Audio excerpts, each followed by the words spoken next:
Welcome to leg 3 of the Event Rider Masters, and for the first time to Belgium on the stunning Arville Castle.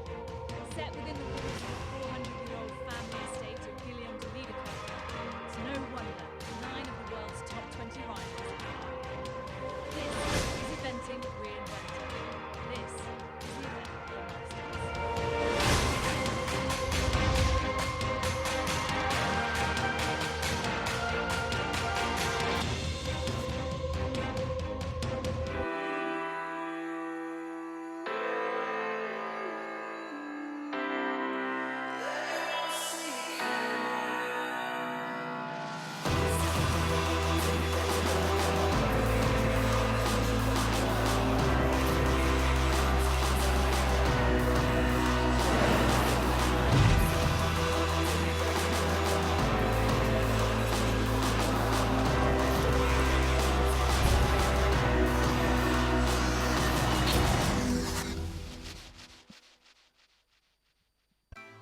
Welcome back to Arville. What a setting for leg 3 of the 2018 Event Rider Masters series, and this incredible castle offers the backdrop for all 3 phases of competition, none more so than this afternoon's cross-country action.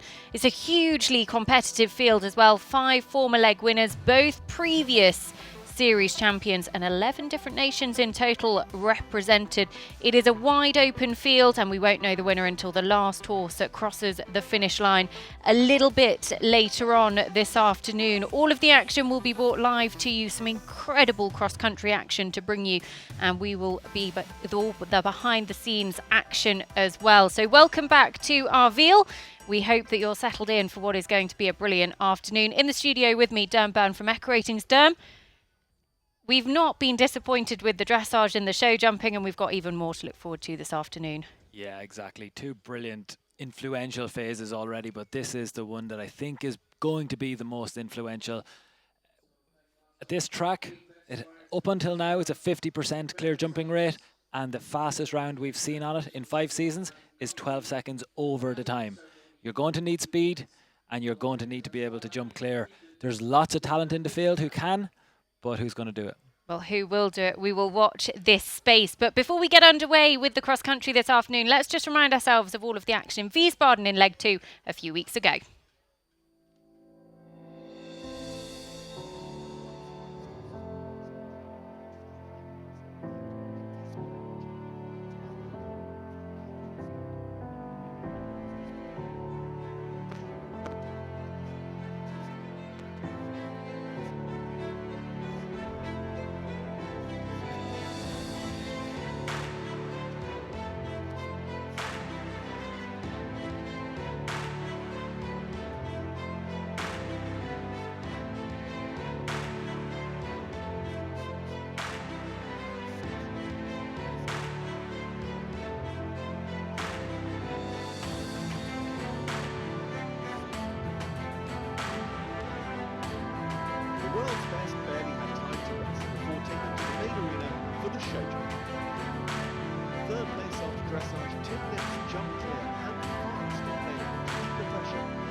Day 2 and the cross-country awaited the world's best horses and riders. The fastest round of the day went to Swedish Olympian Ludwig Svenson and El Kazir S.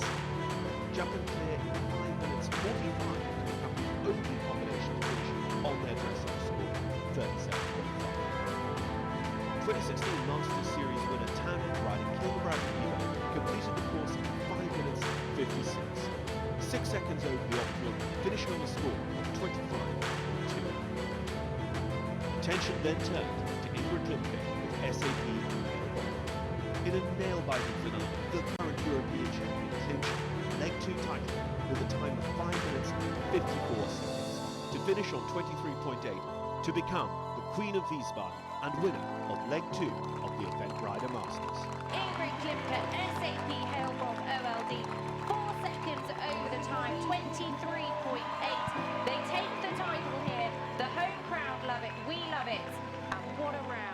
Queen of Wiesbaden.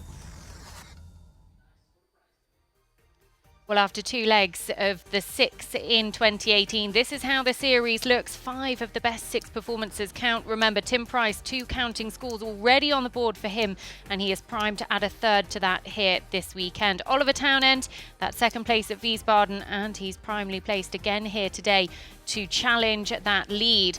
Laura Collett, well, she's currently in 7th going into the cross country, could pick up very useful series points, as could Chris Burton, who's a little bit further down the order with 19 points.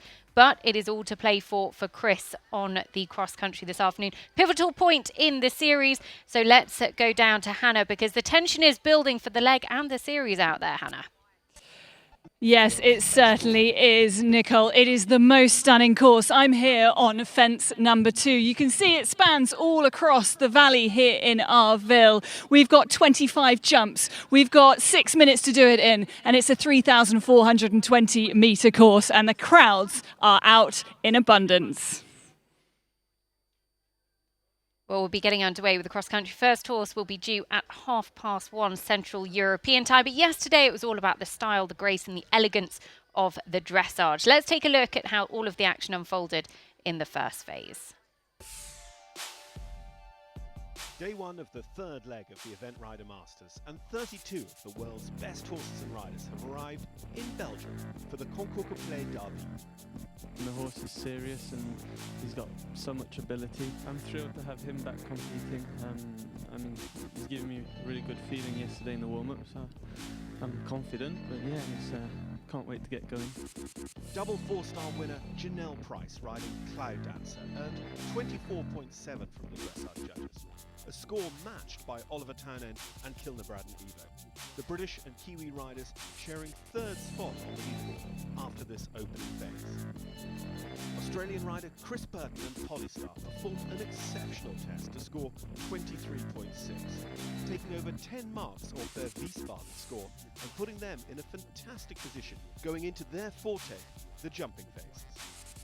That combination held on to top spot for most of the day, until Tom Carlisle and Upsilon marked their return to the Event Rider Masters in style.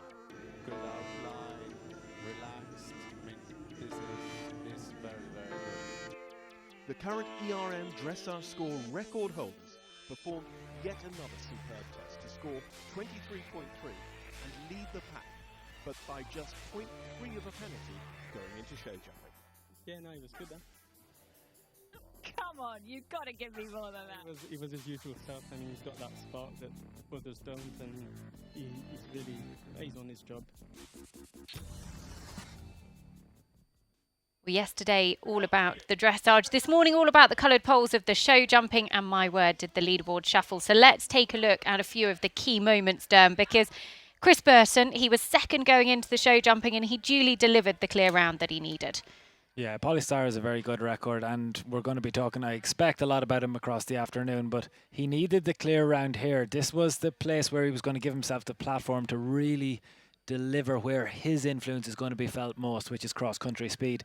And what a round we saw from him. There was pressure on him and delivered under pressure. Well, there was another rider who actually, Derm, you put a huge amount of pressure on as well, because you said categorically they would guarantee themselves jumping a clear round. You were a little bit nervous when they went into the arena. That was Oliver Townend, Kilnabrad and Evo. Yeah, well, I was nervous, Nicole, because I knew, having said that I would guarantee a clear round for that combination, that if I got it wrong, that you were going to play it for me forevermore. But there are certain horses in certain phases that you can really rely on based on past data. Of course it's possible that, and it will happen at one point, that they will knock a pole. But he's just so strong in this phase, particularly on an arena like this, where you can guarantee good ground. He's so strong. He's now on 15 in a row, clear jumping rounds. There's no reason to believe why he wasn't going to make his strength felt.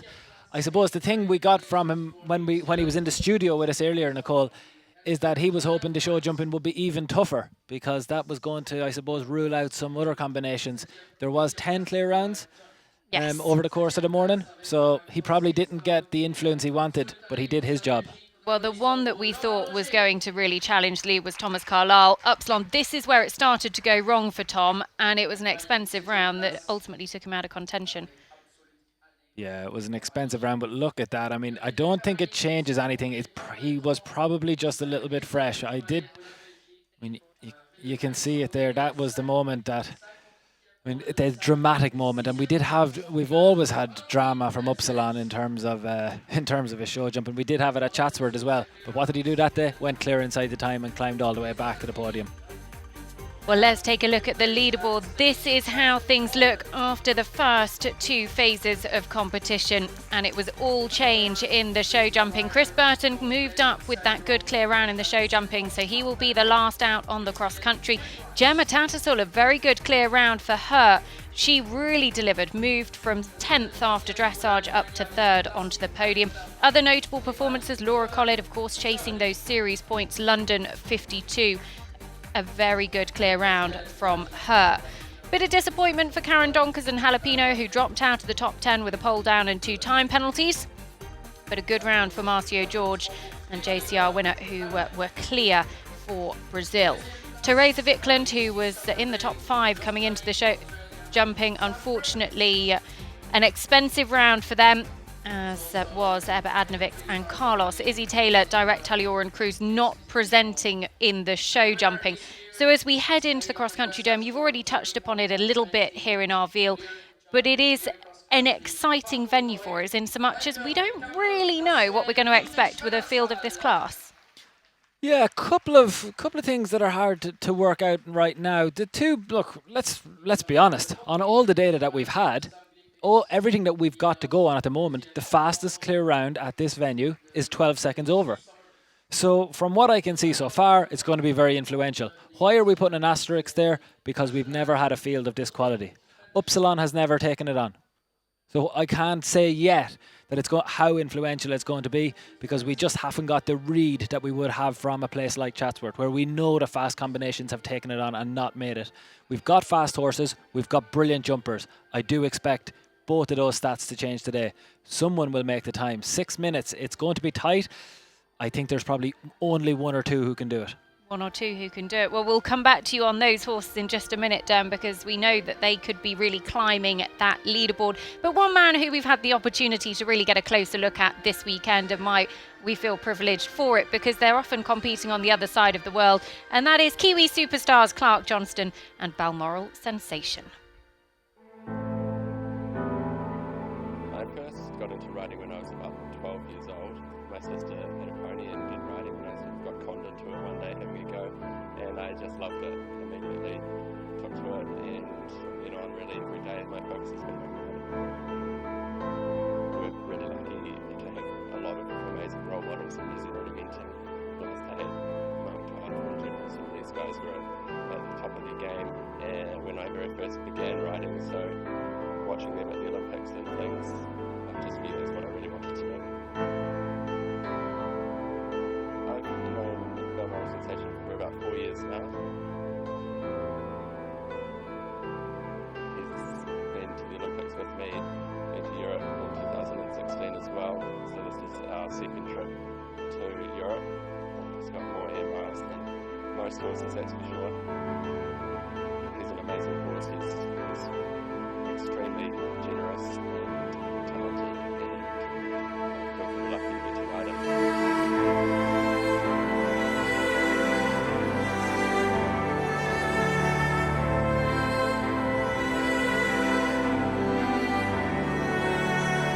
had a great 12 months. We had our first 4-star win in Adelaide in November, which is very exciting. He's one of the 3 stars in New Zealand as well, so I'm really happy with how he's come into this European trip.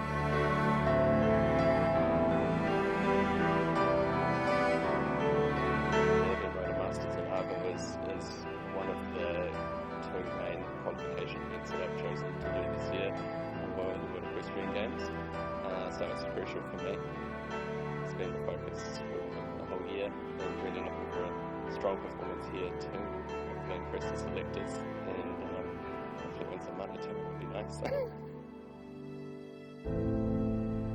When I first met Richie, it was clear that he was an incredible athlete, very quirky. A little while to get to know each other, but now I feel like we've got a really, really strong partnership. We trust each other really, but right from the first time I met him, it was clear he was had a lot of talent, and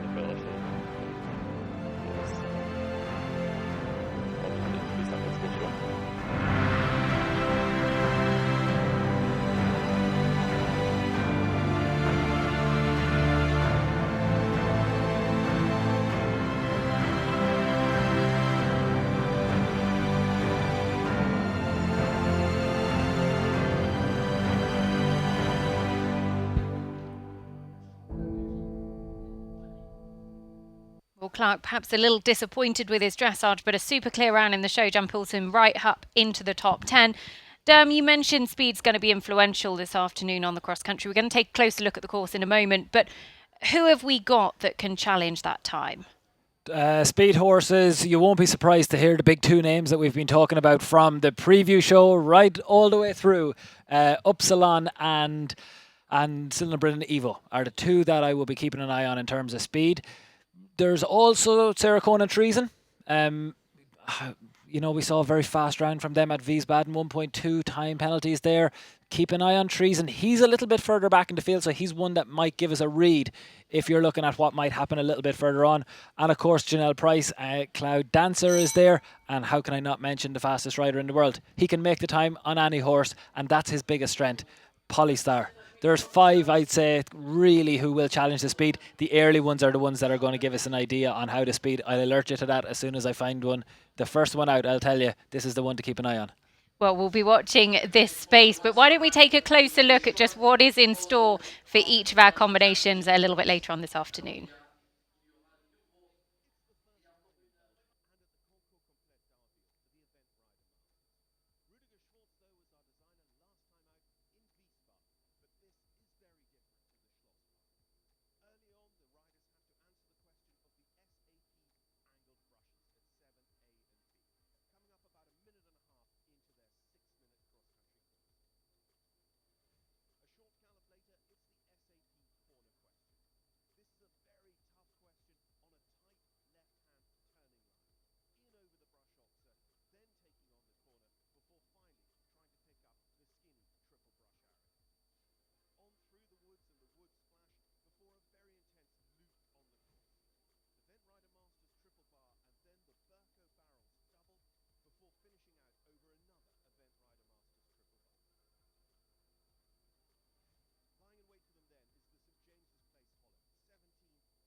Well, let's take a look at that running order for the cross country, the reverse order of the top 20. Derm, the Equa ratings ones to watch. Well, now we're going to be focused on speed, Nicole. I think, look, you're going to get a very good idea from the jumping from the first two out. How often do you get to see Michael Young and Sir Mark Todd as your first two out in an Event Rider Masters class? They'll give us an idea on the lines. They'll give us an idea on the jumping.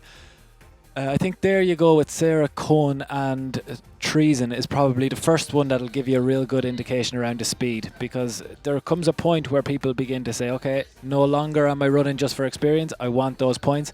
Keep an eye on Sarah Cohen to see what happens there. Things get very, very interesting when we're here. Maxime Livio, Tina Delafiev, this is only their second CIC3 start. It did go clear at Le Pouget. All of the rest can make the time. Shannondale Titan and Bill Levitt, we've seen them come close, Nicole, across the Event Rider Masters. We've waited for them to get 3 phases correct in a row because they can deliver a very good phase in any of the phases. He's been at so many now, more than any other horse, but we've waited for him to get 3 right in a row. This could, Nicole, be the weekend for Bill Levitt. We'll watch this space. Bill will be 4th last to go out on course. But there is our Pathfinder just making his final preparations down at the start.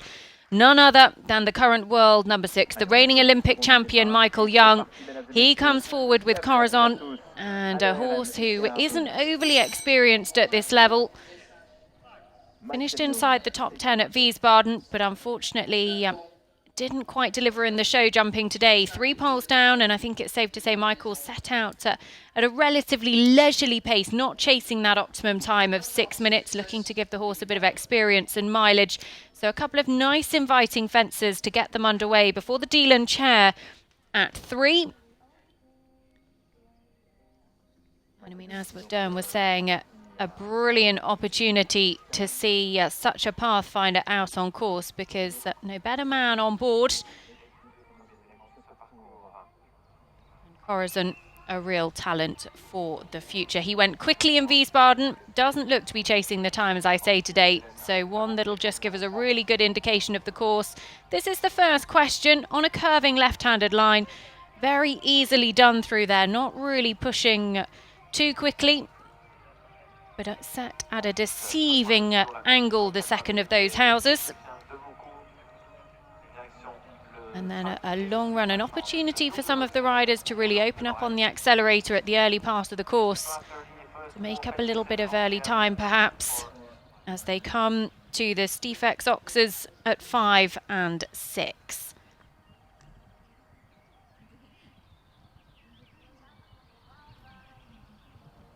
Just a bit of a time-consuming loop on the course here, and a deceivingly tight turn back, and actually you can really see Michael not shaving every second there. Quite comfortable with letting the horse have a bit of a wider line to the first of those Oxes. And then he comes to the SAP corner question at 9, A, B and C. And this is quite the angled brushes before a short run on to the Equivets Pig House at 8. And as you were saying, Dan, there are very few better people that we can have to give us a really good guide around this course. Well, in CIC 3 stars, we know that he's approaching 70 consecutive clear jumping rounds at CIC 3-star level as a rider. You were into the billions when you think about the chances of putting that together. There's something on the AccuRatings timelines that's showing you that. At CIC 3-star level, Nicole, Michael Young has 88 runs in the last 10 years and has jumped clear in 86 of them. So supremely talented, completely opposite for the mare, just an 8-year-old. But he's certainly the man that you would want to be guiding you around. And this a real question, that third element, the skinny triple brush, so narrow, not a huge amount to aim at. The early indication of Michael's time was that he was relatively comfortable, but still a huge amount of the course left to jump, as he goes to the QC Stables ditch brush at 10. We'll head back into the main lake field. The team here have worked exceptionally hard on the ground. They've been working it really hard with the aggravator. They were out watering it really early this morning, looking to give the best possible ground to each of our combinations as possible. He heads up through the wood splash in and out at 11 and 12. And then back into sight as he comes to the Equivox log, and then the triple bar at 14, which again is another of those real accuracy questions. 6 minutes is the optimum time. He's only 2 minutes left on the clock, so very much looking for a confidence-giving round for this young 8-year-old. You can actually go and visit sapeventing.live, where you can get a real-life view of all of the horses going around the cross-country, just where they are in relation to each other, how fast they're travelling as well, as Michael comes to these Burko barrels. Accuracy question of this second skinny, takes that very well, and a nice pat down the neck, giving this mare really super round across the country. He's a man who has produced his top horses from the very lower levels, has taken up through the grades, and often these horses are seen out in competition with his working pupils as well. Isabel English, who works for Michael, actually started this horse's career, and then Michael's taken on the ride a little bit later on. Here comes a real question at the St James's Place Wealth Management Hollow. 2 strides up to the second of those. The ground really slopes away there. It's deceivingly difficult as away goes Sir Mark Todd. Mark with NZB Campino, his 4-star campaigner, who he's competed at the very top of the game for many, many years, went to the London Olympics. Michael, just a bit of a stumble coming down the hill. He's coming to the water, and the horse just looking at like not 100% comfortable. So he's put his hand up, and actually Michael deciding to call it a day. Didn't ever really look like he'd locked onto the first of the elements, and he just trots the horse through the water, gives her a really good experience, and decides to call it a day. Yeah, well, experienced rider, and from one to the other. We'll come back to Michael Young, who has retired on course, so it means we've just one on course now. That's Sir Mark Todd. NZB Campino, last time we saw him was at Pau, so Mark has already told us he probably wasn't prepping in his work with NZB Campino, particularly with this run in mind, but the opportunity for the run came up and he took it. He's further back in the field, and what you'll probably see here, Nicole, is he knows he's not going to be competitive, and it's something that we come across in this part of the field every so often, where what's going on here is just trying to get another little bit of experience for NZB Campino, keep that fitness going with the next run in mind. It should hopefully, Nicole, give us an idea again on lines. It probably won't give us an idea on anything other than on that. It won't give us an idea on the time yet. We're not yet seen anyone to really put their foot down on the cross country, but Mark Todd in 22nd position. He was well placed after dressage, but those 2 poles rolled in the show jumping, proving expensive for him. Comes forward with a 2-phase score of 37.4. Gets a lovely shot at the Equivet's Pig House. And then it is this real challenge, the SAP corner question, 9A, B and C. We saw Michael through here. Mark is definitely moving on a little bit more quickly than Michael was. And this a part of the course where the questions come up pretty thick and fast. Just sets up for that brush oxer, which is deceivingly large as well, actually really wide. Then the curving left-handed line to the corner. Oh, and he snuck inside the flag, and that is all of Mark's experience, all of the horse's experience showing through there, because they were living a little dangerously. That was interestingly, that was actually where Michael Young probably had to adjust as well. Going to be very interesting when the pressure comes up a little bit later. That particular fence, Nicole, is going to be one to keep an eye on. Also Mark Todd, NZB Campino, the course all to themselves at the moment, 37.4 their 2-phase score coming forward. And remember, the top 20 running in reverse order of merit. So our leaders after the first 2 phases, Polystar and Christopher Burton from Australia, will be the last to go out on course a little bit later on this afternoon. And what a competition it has been so far here in Arville. Leg 3 of the Event Rider Masters, the first time the series has headed into Belgium, as Mark and NZB Campino come on to the Equivox log. Then they'll swing back left-handed to the ERM triple bar.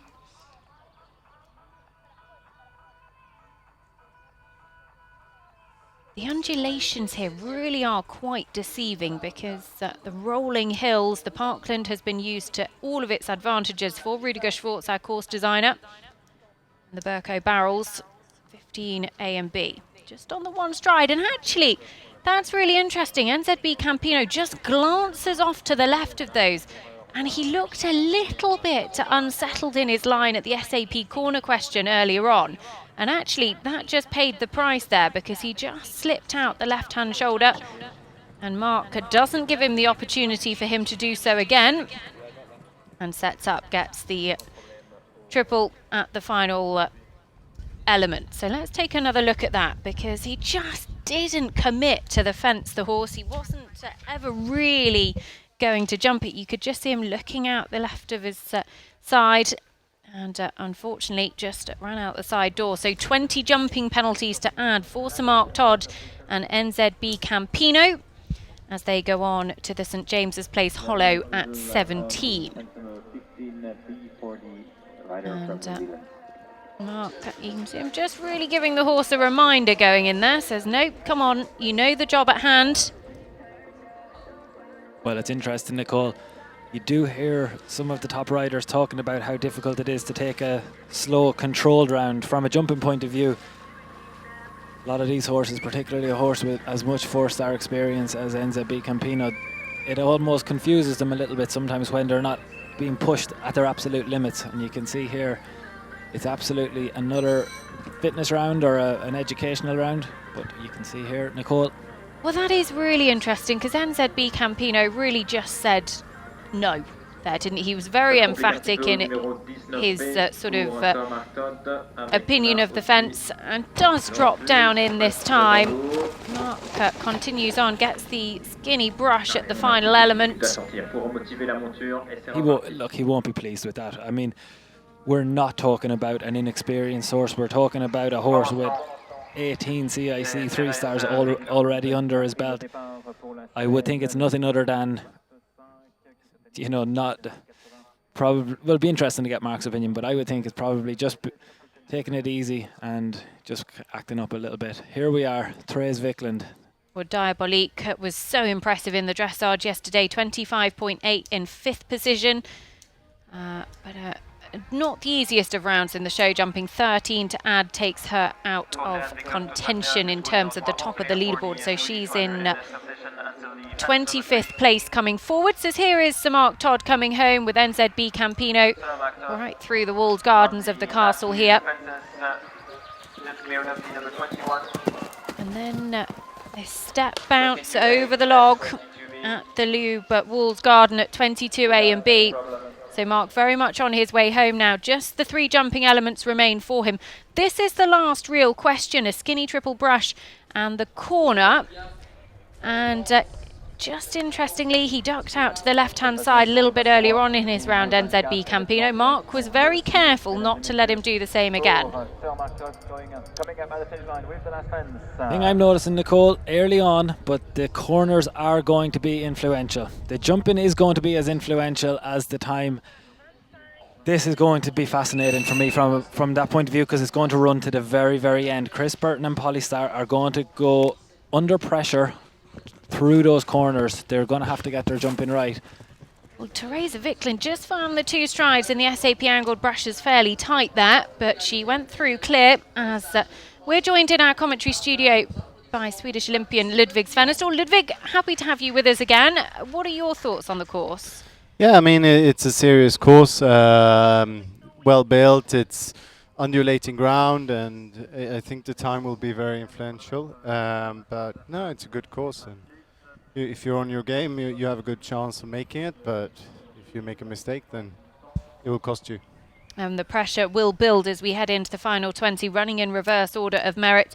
Theresa Vickland and Diabolique. Theresa actually running a little bit more quickly than a few of the first couple of combinations that we've seen. A couple of seconds down at this early stage, but this is a deceivingly tight curving left-handed line, and that final element is really tight. Yeah, I mean, it's a very serious question. I don't know what she's doing now, because I would say she was definitely inside the flags, but it's a very difficult question, as the corners comes up very quickly and you be on the right line for the corner to then jump the skinny. So no, it's a very serious question. Now, if she was deemed as having jumped inside the flags on that final element, she's now jumped the alternative as well.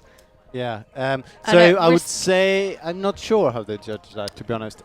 For me, I don't know what you thought, but at that moment I definitely thought she was inside the flags and just didn't get there on the stride. You know, she had maybe added a stride to the corner, didn't really get that forward momentum you want, and even her first shot was a little bit too backwards. And she was very committed to immediately going for the alternative, so perhaps she felt she hadn't gone between the flags. But this is our latest starter, Ebba Adnovic, also from Sweden. Ebba coming forward on a score of 52.6, so in 24th position. As Theresa and Diabolique carrying those 20 penalties as judged as having a run out at that third element. So jumping is certainly proving influential so far today. Derm 3 out on course so far, and actually all 3 have had jumping penalties. Yeah, jumping is influential at Arville. Just 50% is the clear jumping rate over the 5 seasons. The one reason I haven't been going on and on about that low jumping rate alongside the very difficult time to make is that I know that there's going to be huge quality combinations still to come that could bring that jumping rate right up. But as we can see so far, Ludwig, plenty of technical questions on the course. when coupled with speed and with the pressure of the big wins, the big money wins in Event Rider Masters, you can expect drama almost to the very end, I would expect here. Yeah, I think so, and it's a very serious track. You know, it's without doubt a proper track, and it will take some jumping. And as we saw the line where Teresa had a problem, you know, that is a very serious question, and it's a question where you really need to get the right shot on that corner. And you know, she didn't do a bad job, but you know, it was not good enough, and then she got penalized for it. So no, it is a very serious course, and it will take a lot of riding. Ebba Advanovic is heading to that SAP corner question, but we're back with Teresa Wickland and Diabolique. Not going to give us an indication of the time, having had that problem, but she comes to the Event Rider Masters Lake at 19. Would need to be jumping in here with 1:17 on the clock, so well down. But Ludwig, just talk us through this, because that final skinny brush that she's coming to now is at a really severe angle. Yeah, very severe angle, and I mean, it's just very important that you land there. That looked better. She got to the corner a little bit better and got the shot she wanted, and then the two came up very nicely. But that's the thing with that corner, you have a very tight turn, and when you have a very tight turn, it's very difficult because you need to be very precise, so you get a straight shot on the corner. It's very easy to be a bit right or left. That's what makes it such a serious question. Well, real questions spread all around Rudiger Schwartz's cross-country track as Teresa Wickland heads towards home. The clock has already turned red. She's clocking up those time penalties, 0.4 of a penalty for every second over the 6-minute optimum time.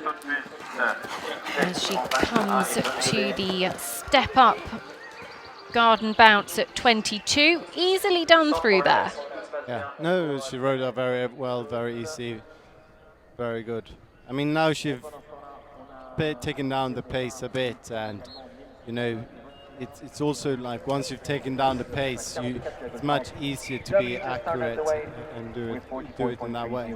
And this short format of the sport, you know, the questions come up very quickly, don't they? There's a lot in a 6-minute track. It's intense.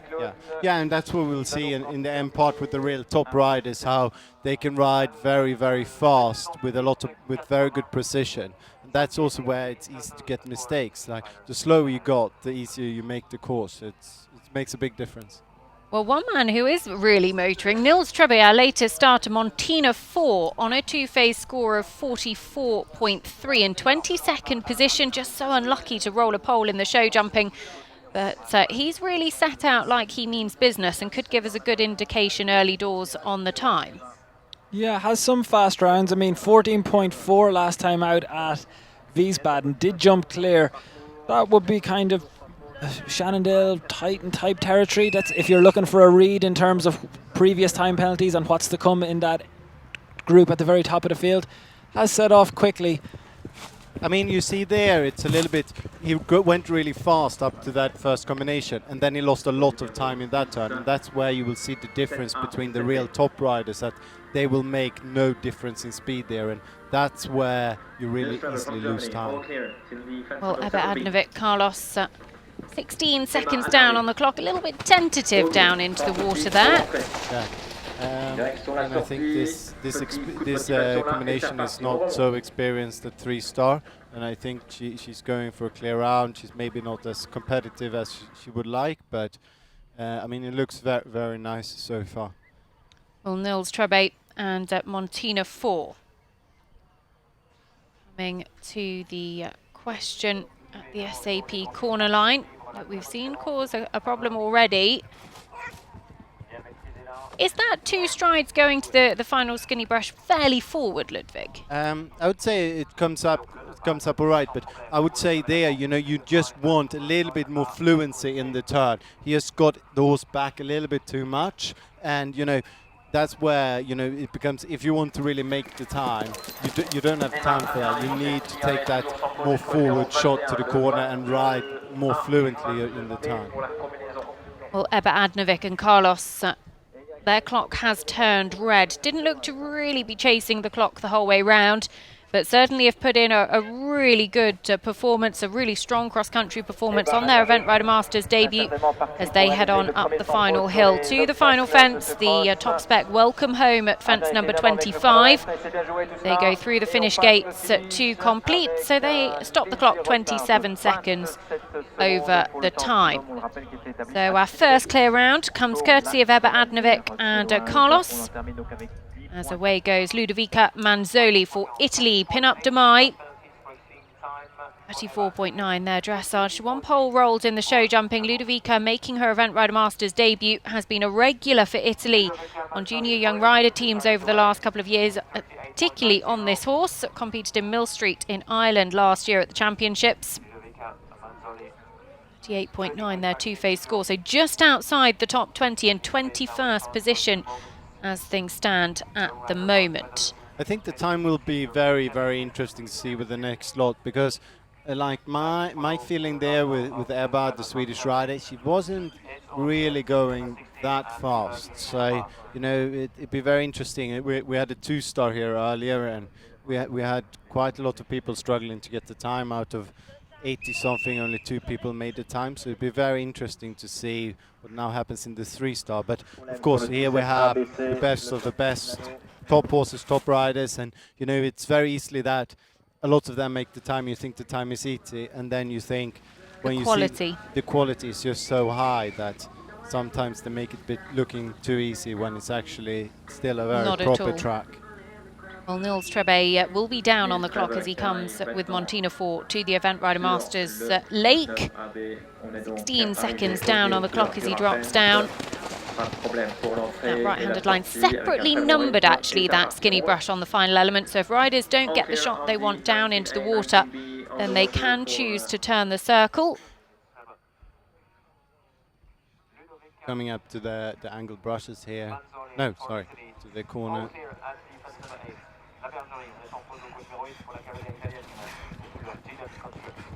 I mean, I thought she rode it very nicely, but you know, if you were picky, you would say that you would have wanted the horse to ride a little bit more forward and get that less extra stride in front of the corner. But the horse worked out well, and it came very nicely to the skinny. So, you know, you'd think maybe that the horse would have struggled on that distance, and that's why she put it a bit close to the corner. But having said that, she did really make the decision, didn't she? She knew that she was just going to add the stride and committed to it. Yeah, exactly. She rode it well, and you know, the horse seemed to be with her, and they seemed to have a good partnership of knowing that he wanted to you know, have that extra stride. Well, Nils Trebe and Montina 4 coming towards home at this last combination. Pops through there very neatly, takes the flag, but that's okay, goes through the correct side of it, so kicks on up the hill. He's going to come home with a good jumping round under his belt as he clears the last, but the clock is red and he will pick up time penalties, so some 27 seconds, 10.8 time, 55.1 his total score. There's an early indication of how things stand as Ludovica Manzoli bar swings left-handed to the fence that caught out Sir Mark Todd. I thought the German guy Nils had a really nice round. I mean, that, you know, the time faults he came, it comes up to experience of when you learn, when you lose seconds, and how you ride fast and so on. But I thought it's a very nice horse as well, and be very exciting for the Germans to have for the future. Well, here is Tom McEwen, our latest starter. Figaro Van Het Brooks off 34.6, put in a super clear round in the show jumping for Tom, and into the top 20 here in the reverse order cross country. Tom, very experienced, competed up to 4-star level, was 4th at Burghley last year, came through Pony Junior Young Rider levels for Team GB, very much looking to make his impact on the senior squad. These SAP angled brushes. Is this a new ride for him? Oh, that was a bit naughty. I thought the horse was, in all honesty, was there in a very good, quite a good shot and was on the right line, but wasn't really playing the game. But I mean, it's as we see, we saw Mark have a problem there before, and now this. Oh. Well, Ludovica really got in close to that angled brush at the final element of the water, but got away with it as Tom McEwen We'll try and put those 20 penalties behind him. You can almost see he's eased up on the accelerator straight away, Ludwig. Yeah, definitely. I mean, it's it's no real point of riding fast if you had earlier a problem. But he'd be gutted about that. But it's also it's a new horse for him, and before you really know the horse, these questions are serious enough that you really need to know how the horse reacts and is to ride. How difficult is it taking on a horse at this level that's been produced by another rider? Now he rides a little bit stronger there than he did before. The horse wasn't coming out to the right. But it varies a lot. Sometimes you can take over the ride and you have a very nice experience in the beginning and then become a bit difficult. It's very difficult to say because every horse is a bit different. Well, Ludovica Manzoli heading up towards the final fence. She clears the last, and actually that is going to be one of the fastest times we've seen here at Arville. 17 seconds over, 6.8 time. So Ludovica Manzoli has set the standard in terms of the time penalties cross country. Now though for Sweden, Christopher Forsberg, Hippo Sapporo, 30.5 dressage, 1 pole rolled in the show jumping, two-phase score of 34.5. That pole in the show jumping actually really expensive for Chris. But he'll put that behind him now, heading out on course. He went very well in Wiesbaden, finished in 14th position in the Event Rider Masters, and actually he took a much more direct line through the angled houses at 4. Yeah, no, very good. I mean, this is, he's one of the contenders for WEG with the Swedish team, and he also was very good in Vairano, and I think he's here now to really give the selectors a little look of what's coming and really making sure he gets that ticket to WEG. So it'd be very interesting to see what he does today, but I definitely would assume that he's trying to go for the time. Well, the clubhouse leader at the moment, pin-up to my Ludovica Manzoli on 45.7. So we've still plenty more action to bring you as we head inside the top 20, the reverse order top 20, and these angled brushes, which we've seen catch a couple of people out already. I mean, it is a very difficult question. And it's some horses jump the angles better than others, and I mean, like Tom's horse, I just felt like he gave it a good ride, but the horse just didn't really read the question as you would have liked it to do. Well, Tom McEwen absolutely motoring with Figaro van het Broekhoff for owner Barbara Cooper as he comes to the Event Rider Masters Lake here in Arville, the backdrop of the castle. And just a confident drop down into water. He's down on the clock as would be expected after that problem a little bit earlier on. Now he comes to this serious question with the corners, Christopher. Shot there, come on, move. Very good. Now he really... I mean, I thought I thought he rode, I must say, top class to the corner. He took out rode on the right strides I would like to ride on, and really got there the shot, and then the horse there just, a little bit naughty. I'm not allowed to call it what I think the horse was here. I've been told off a lot from last year, but Christopher gave the horse every opportunity there. Yeah, he gave it a really good ride, and we saw before where people putting in one more stride, he got that forward shot like you would like, and the horse was straight in front of it, and it was a bit ungenuine of the horse really. Well, we'll come back to Christopher in just a moment as Tom McEwen, Figaro van het Broekhoff at the end of their round. Tom really has been very determined in the latter part of the course, Ludwig, because that early problem for a combination that didn't know each other very well, Tom really did take charge. Yeah, and I mean, it's always, Tom needs to get to know the horse, and, the horse wasn't really as genuine as you would have liked there at the Angled of Hedges, but, I'm sure in the future they will build a good partnership and have great success. Well, Banderas and Pavel Spizak, our latest starters, the Polish superstars, who went very well cross-country actually at the European Championships last year, were only 1 second over the time in a really tough cross-country track in Stragom. Unfortunately, weren't able to compete in the show jumping on the final day, so missed out on the chance of a top 10 finish at a home Europeans. As Christopher Forsberg hippos Sapporo. Is it a challenge, Ludwig? You know, he's had a problem at a fence very similar to that, and one comes up pretty quickly afterwards. Yeah, but then, I mean, you have a bit more time on that line. What makes the other line so difficult is that you have 2 strides and you need to be on the right line. And that, in all fairness, you know, I think Christopher gave it a very good ride. But still, like, there you have a bit more time and a little bit easier to put the horse in the right spot and really get it there, you know. The difficulty is when you have from that corner to the skin, you only have two strides, and then you really need to be able to sit and hold him. And, you know, he gave it a good ride, but maybe the door was a little bit open. Pavel neatly clear of the angled brushes with Banderas. Christopher Forsberg, hippos Sapporo, coming to the Event Rider Masters Lake. Now he's down on the clock, but that would be expected after that earlier problem with the SAP corner combination at 9. A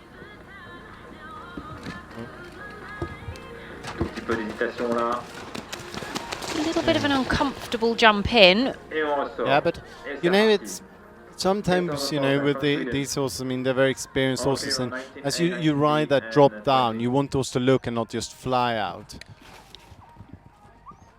I mean, you know, if you compare Pavel to, he gave the horse a good ride and he knows the horse, but you'd say Christopher was even more on the line. He nearly made a little bend to the skinny, and the horse was very honest and read the question very well and just stayed with him. So, you know, it was a good ride, but you could say that, you know, if you were picky, that you would like to land a little bit straighter over that corner.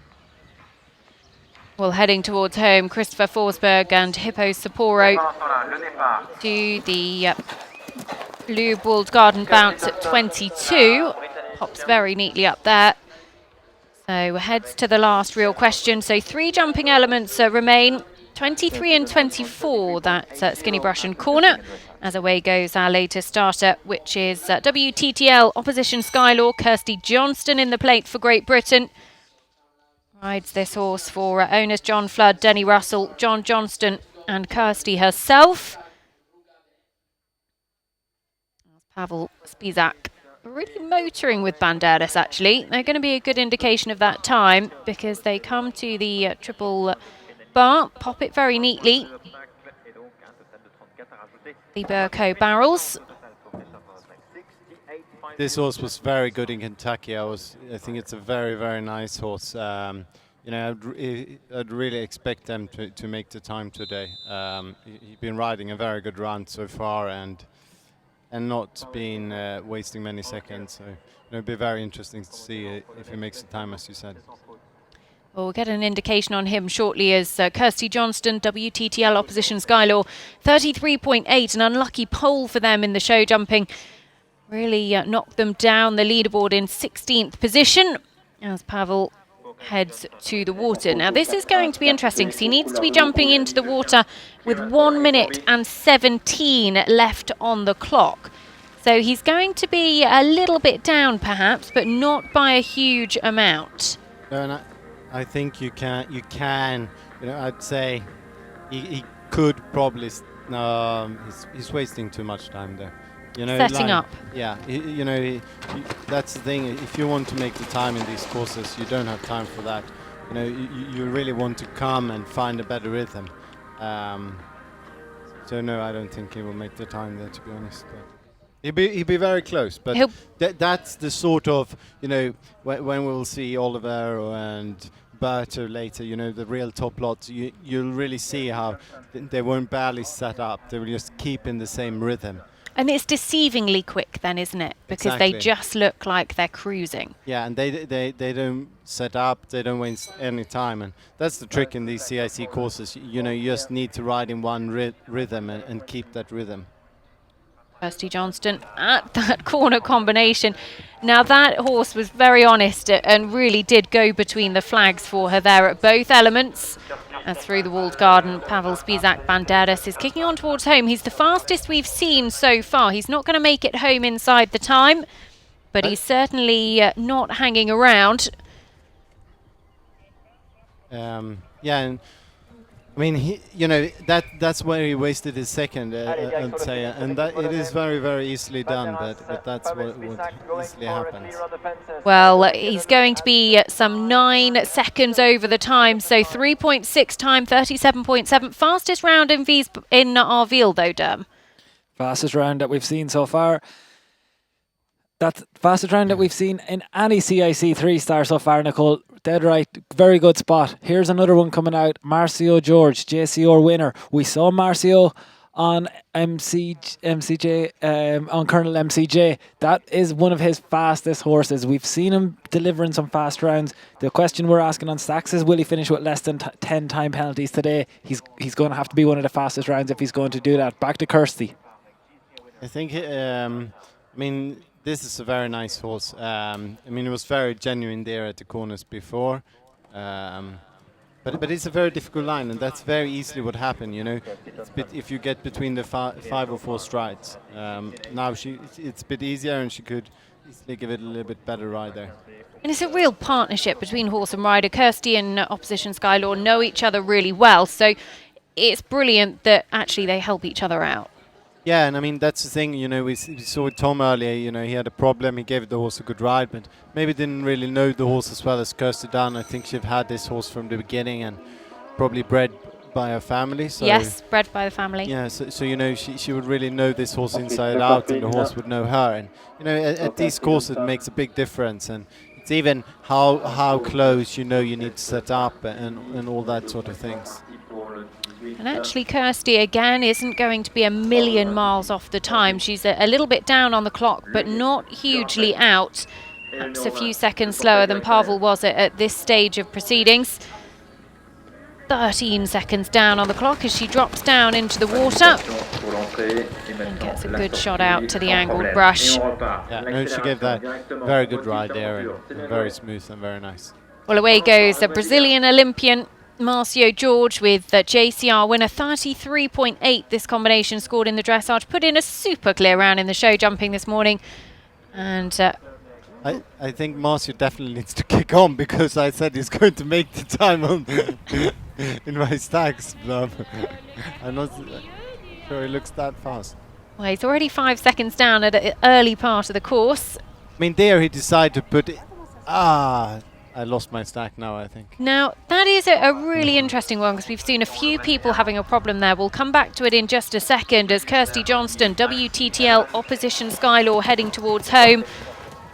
The clubhouse leader at the moment, Pavel Spizak and Banderas, 37.7. So Kirsty's got a few seconds in hand as she comes to the last real question. The Guillon constructor brush, arrowhead and corner, and took a circle there. Now those obstacles are separately numbered, so as long as she isn't deemed to have presented at the corner, then she's well within her rights to do so, Ludwig. Yeah, exactly. I don't... Exactly. But wasting time. Yeah, I don't really know. I think the line there is very clear and so on, but obviously she didn't really wanted a clear round and wanted to make sure she got it, but she got... here we see Marcio, and the difficult thing is he put in an extra stride there to the corner, and then he gets a problem at the skinny, and that's why it's such a good question. Is that you a lot of the time, if you take the exception of Christopher, the ride you get to the corner is a little bit what you have to the skinny, and he didn't really reach there, and the horse wasn't really with him. That's certainly been the most influential fence so far. That's one we can expect to be high excitement as we come to horses like Polystar having to attack that at speed. This is one that I do expect to show us some more speed. Sarah, Cohen and Treason. We'll come back to them in a moment. Here's JCR winner. Marcio coming back to the second of those skinny brushes and actually takes the front pole with him, but won't be penalised for that. We'll be glad he show jumped a little bit more cleanly this morning, left all the poles standing. But Sarah, Cohen and Treason, this is a combination that have been such huge parts of the Event Rider Masters series. They were second on the series podium last year. They won in Wiesbaden, and actually they can be 9 seconds over the time to go ahead of our current leaders Pavel Spizak and Banderas, but actually a clear inside the time, which this horse I'd suggest is capable of chasing down. Sarah Cohen, all clear so far in this competition. This is, I think, Marcio's horse is quite a little bit greener horse, but it's a very nice horse. I must say, I think it's very nice. But I mean, Sarah here with Treason, that is, it's like a professor. It's like a professor cross country. You know, I mean, it would be very interesting to see what they do here. But like, it's a really top experienced horse. In there, you know, the horse. I thought she gave it a very good ride, but you know, it's a tight turn, and you know, you turn up to it a little bit late. Marcio, not the easiest of jumps down into the water. That was where we saw Mark Todd and Campino take a little look over and not want to go in. JCR winner, much less experience. He also took a little look there, Ludwig. Yeah, I mean, you know, I always think it's a little bit difficult with those drops. You know, sometimes it's nearly better to have a fence in because you don't want them to fly in. You want to give a little bit of neck and just pop it in. I mean, that was clear it was not a stop, but you know, I find sometimes those steps into water can be a little bit more difficult to ride. Well, Vittoria Panizon and Borough Pennies for Italy away on course very quickly, clear of the first, 33.1. Their starting score in 14th position as Marcio just quietly heading towards home now. The time penalty's already clocking up, but he's very much about giving this horse a good experience in the cross country and pops up at the Wolves Garden very easily onto the final real question at the Guillon Constructor. Brush Arrowhead and Corner at 23 and 24. And I mean, I think as well, like as we said, some of them asked you had a question, and you know, here Rutgers Fights I think builds the course, and it's a little bit a typical question for him. And you know, if those hasn't been much in Europe and maybe stayed in Brazil and England, it would be a very unusual question. So you know, the horse would come away from here as a better horse hopefully, and I think you know, learned a lot. Definitely one to watch in the future. Well, Vittoria Panizon with the ever-popular Borough Pennies, 33.1 their starting score. This is a horse that was bred by her owner, Sally Bullen, and has been such a star for Italy at major championships, Malmo 2013, and of course the London Olympics, where they were just outside the top 10. The horse was only a 9-year-old there. Feels like she's been at the top of her game for many, many years. I mean, this is a horse I think we can definitely see go inside the time. Now, Sarah Cohen is up on the clock with Treason as she comes through the Event Rider Masters Lake. This would be a horse term that Echo Racings have put up as one of the speed horses. Absolutely. I mean, that speed has been shown on a number of occasions. The big ones for me, inside the time at Jardy back in 2017. That was an influential day cross country when many others didn't. But 1.2 at Wiesbaden was the latest one. Treason, so talented with jumping, and now showing his speed as well. Back to Vittoria Panizon and Borough Pennies. Comes to this tricky question here. Just. I mean, the horse was really genuine there, and you know, I mean, you'd say she got nearly 2 extra strides to the corner and another one to the skinny, but I mean, the horse is probably quite short-strided as well, but you know, she got a little bit more bend to it. Well, Sarah Cohen and Treason, 17 seconds left on the clock as they come through this final corner combination. She's going to kick on up the hill to the last. Will she become the first ever person to make the time here in Wiesbaden? She's going to be exceptionally close to it. She gets a good shot at the last, and the clock is still green. So I don't know whether she's picked up time penalties. I think she's stopped it exactly on the optimum time. Wow, that's a big moment. That's a big moment. Sarah Cohen, potentially the first person to ever make the time at Arville. By far the fastest round we've ever had in the CIC 3-star. Nicole has given me the thumbs up. Confirmed, clear, inside the time. Treason has done it. Follow the speed ratings. We pointed her out, one of the fastest ones in the field. Good news for Kilnabrin and Evo. Good news for Polystar. Potentially good news for Upsilon and London 52 as well. The time is gettable. That is big news for Chris Burton. Can he FOD? Will finish on his dressage score will be the aim for Chris Burton. Vittoria Panizon and Borough Pennies away from the triple bar at 16. And another that is really motoring on the cross country. She's just over 2 minutes to get home. And actually, she's not a million miles off again where she needs to be. We'll get a clock check for her very shortly. She needs to be jumping into the hollow with 1:40 left on the clock. So Vittoria is actually going to be up on the clock as she comes to the hollow by some 8 seconds. So we've seen one inside the time here in Arville. We could be about to see another in a couple of minutes' time. Well, Burra Penny's so talented into jumping. This is actually Vittoria as a rider. This is her 50th CIC 3-star. Jumping clear herself in 38, 86% of them. Burra Penny's 87% jumping clear rate, but has only made the time twice from 17 CIC 3-stars. She's up on the time at the moment, but she's having to work, Ludwig. I mean, I think she got to work, but the horse looks super, you know. You can really see it's an experienced horse. It's a very nippy horse, top jumper, you know, and when you have a horse that you can ride at that speed and it jumps good, you know, you have a really good chance of doing well. Now, this is interesting. Karen Donkers is heading back down the track with Jalapeno. I'm just wondering if she's perhaps just ridden past one of the obstacles on the course, but she's luckily realised and is going to rectify her error, or whether she's gone down the wrong track. No, I think she just forgot that little loop there. She's forgotten the loop, hasn't she? So luckily, she's realised her error and has gone back to correct herself, but that has wasted a huge amount of time. I'm just lucky I said she wouldn't be less than 9 time penalties on stacks now. Well, Ludwig is thinking about his stacks. 5 from 5 But wait, didn't Vittoria put in an extra jump there? I didn't see her put in an extra Didn't she jump around the owl hole? I didn't see it. I think she did. I think she did. I think she's eliminated. Ludwig is making a big call. None of us have seen it, but that's why we have the expert in the studio. She's coming to the end. She's inside the time at the moment. No, she won 1 second over. 1 second over.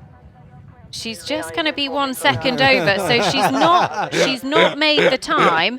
But Vittoria Panizon has jumped an extra element on the cross country, so the ground jury will look at that and consider it. We're going to get the opportunity to see that here. She's going to hate me after this for telling you that. Now, she's going through the owl hole here, which we'll just see out of the corner of our screen. Now, the ground jury will look at that because she won't be... elimination. I don't think it is because it's not cross flags. No, but it's flagged. The fence just need to be flagged and you're not allowed to jump it.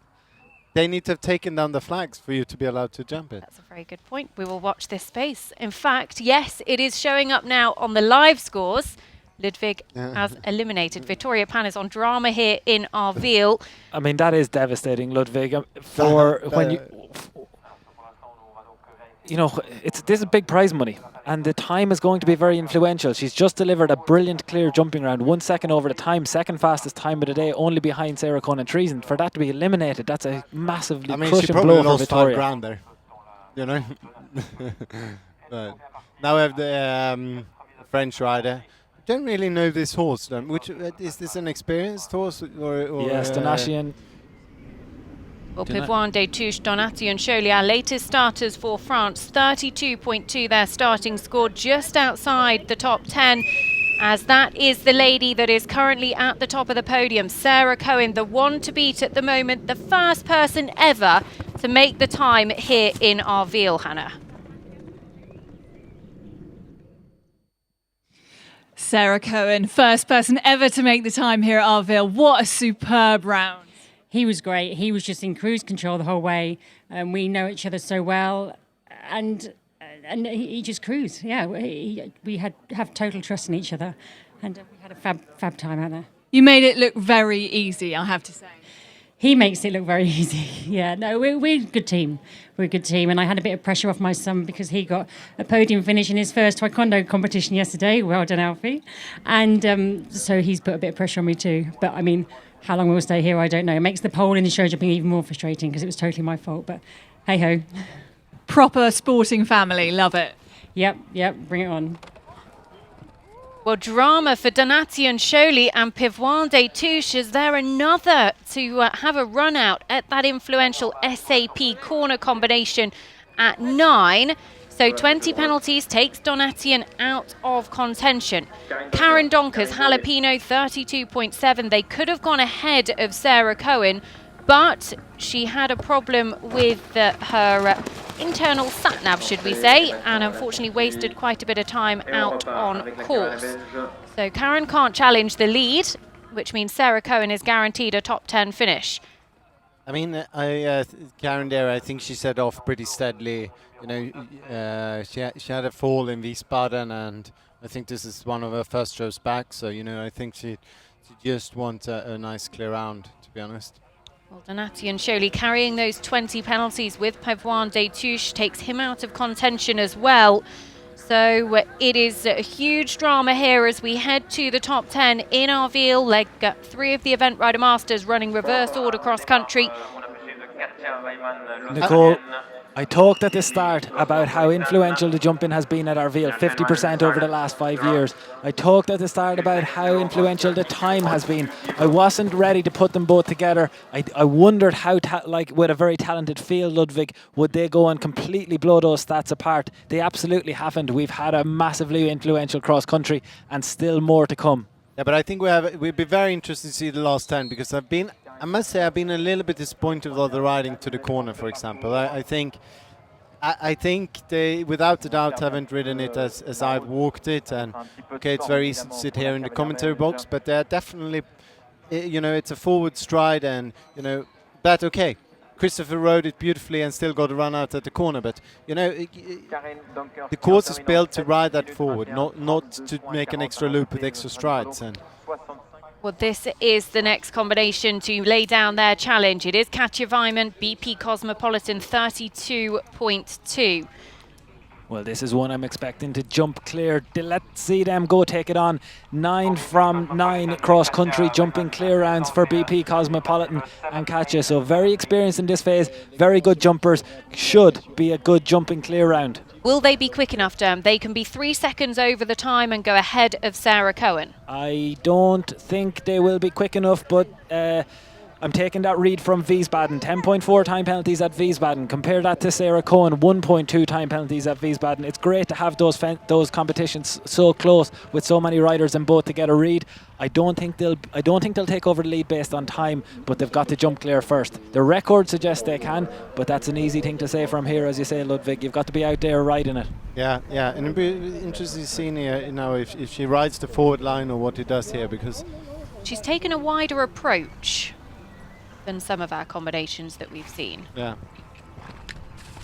I thought, you know, she did a wider approach, but she still rode it well. You know, she gave the horse a clear option and a clear allowance. So, you know, I must say, I thought she gave that a good ride. But, you know, it just costs too much time. If you want to make the time, you know, as we will see in the top lot, you know, they will go on the forward line and really ride that positively, and that's what you need to do. Well, this next combination is a huge combination in terms of series leaderboard points. It is none other than Tim Price with Susan Lamb's Kincooley cruising. Such a talented 9-year-old for the future. One I know Tim thinks a huge amount of. Unlucky to roll the first part of the treble in the show jumping, but still well placed inside the top 10. Donati and Sholey at the Walled Garden. You know, I was really impressed with Tim's horse earlier. I think it's a very exciting horse, and you know, I thought that I was very, very impressed with it, and I think it'll be a very interesting horse for him to have. He's got such a strength and depth in his string at the moment as well. So we'll come back to Tim shortly as Donati and Sholey, who has just been hacking round after that earlier problem. But I mean, you know, these are still top riders. You know, I remember this guy. He came over to England and won both 3-star classes in Bramham one year. And you know, there's top class riders we see, and it is a tough course out there. So there's no doubt about that. And you know, it's going to be so exciting. You know, it's starting now with Tim, and it's going to be really exciting. Well, Tim Price and Kincooley cruising, 32.1 their starting score. We're inside the top 10 here in Arville. Now, he was very quick on his turn back there, Ludwig. Yeah, he was. He was. I mean, Tim is a very natural fast rider, but he's going a bit. He's going a bit wide there, I'd say. See another that he almost just took the wrong route. Like, no. I think the horse was just thinking a little bit about the stables. He got it going now there and had a little bit of moment, but he got it going. Well, Katja Weimann and BP Cosmopolitan coming to the water, so we're going to get a clock check on her, but I can tell you she's already down on the clock, so she isn't going to be able to challenge Sarah Cohen's lead unless she really does motor, but I don't think it's possible.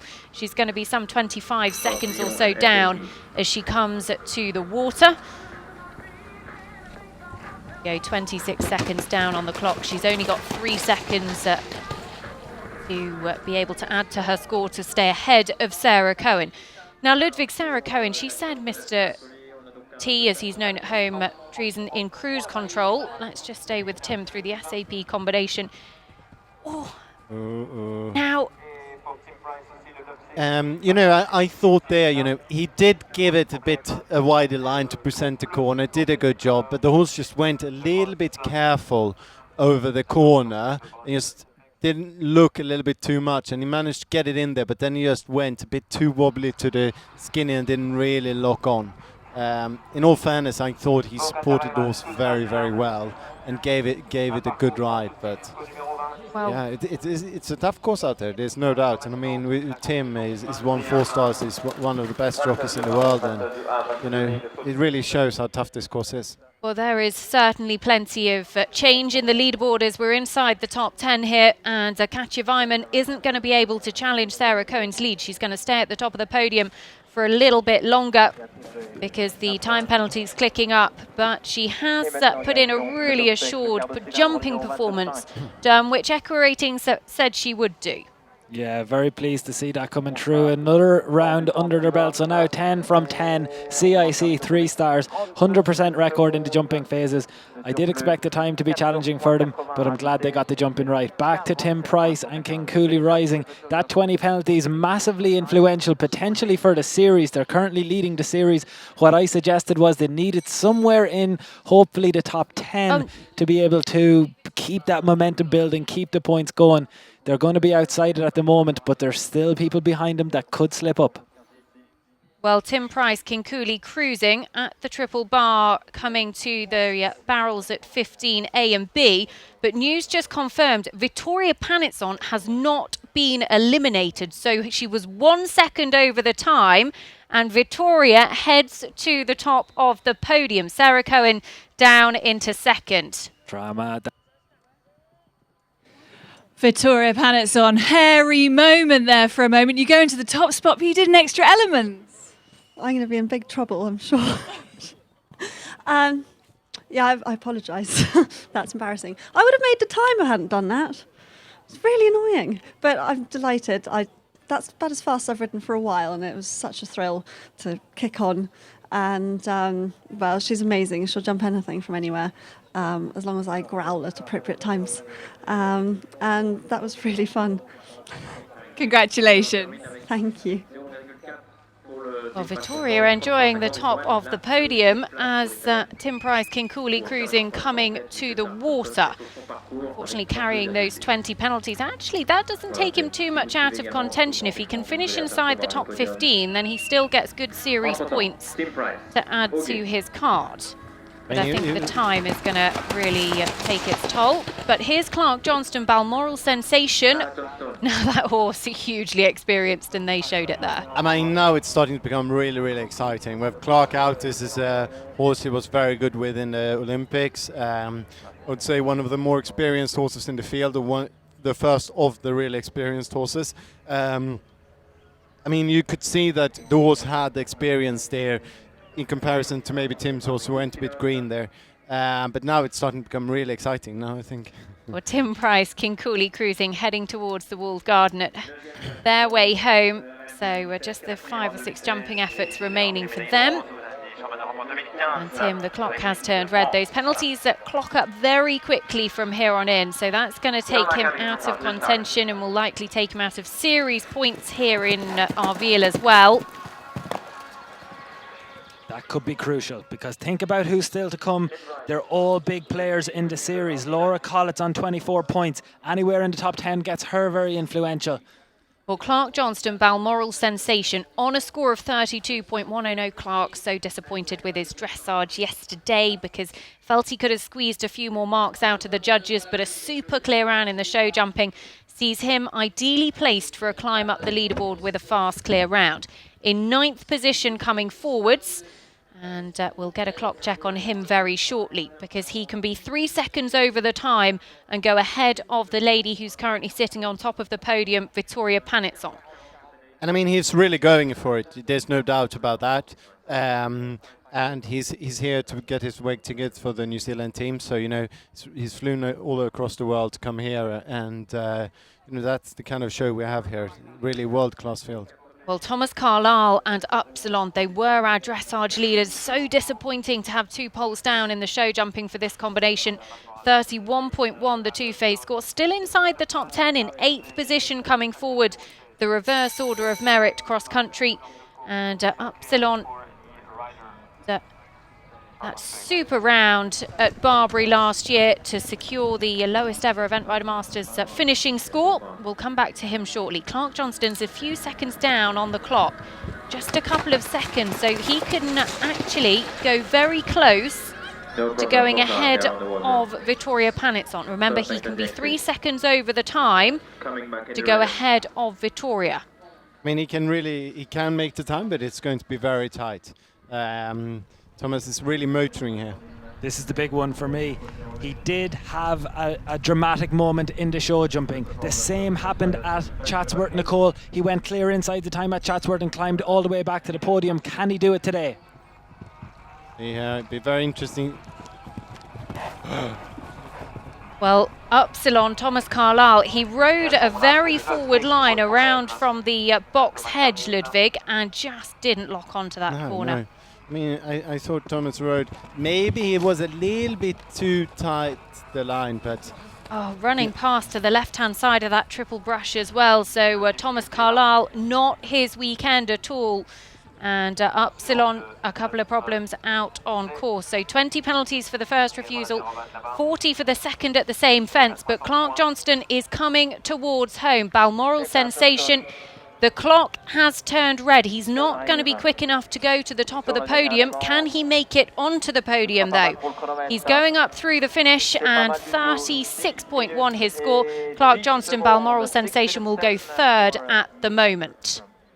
I mean, it was a very good round, and I mean, you can really see now how tough this course is, and you know, I expect Thomas to make that line quite easily, but it wasn't really, I think, as good as we've seen him before in the past. Those just didn't really lock on as he would have liked it to do. It's a difficult first test. You know, he hasn't had that much international outings this year, Upsilon. He's on his way back, but that's a big test for him. Another horse, very different test, but London 52 and Laura Collett are on track.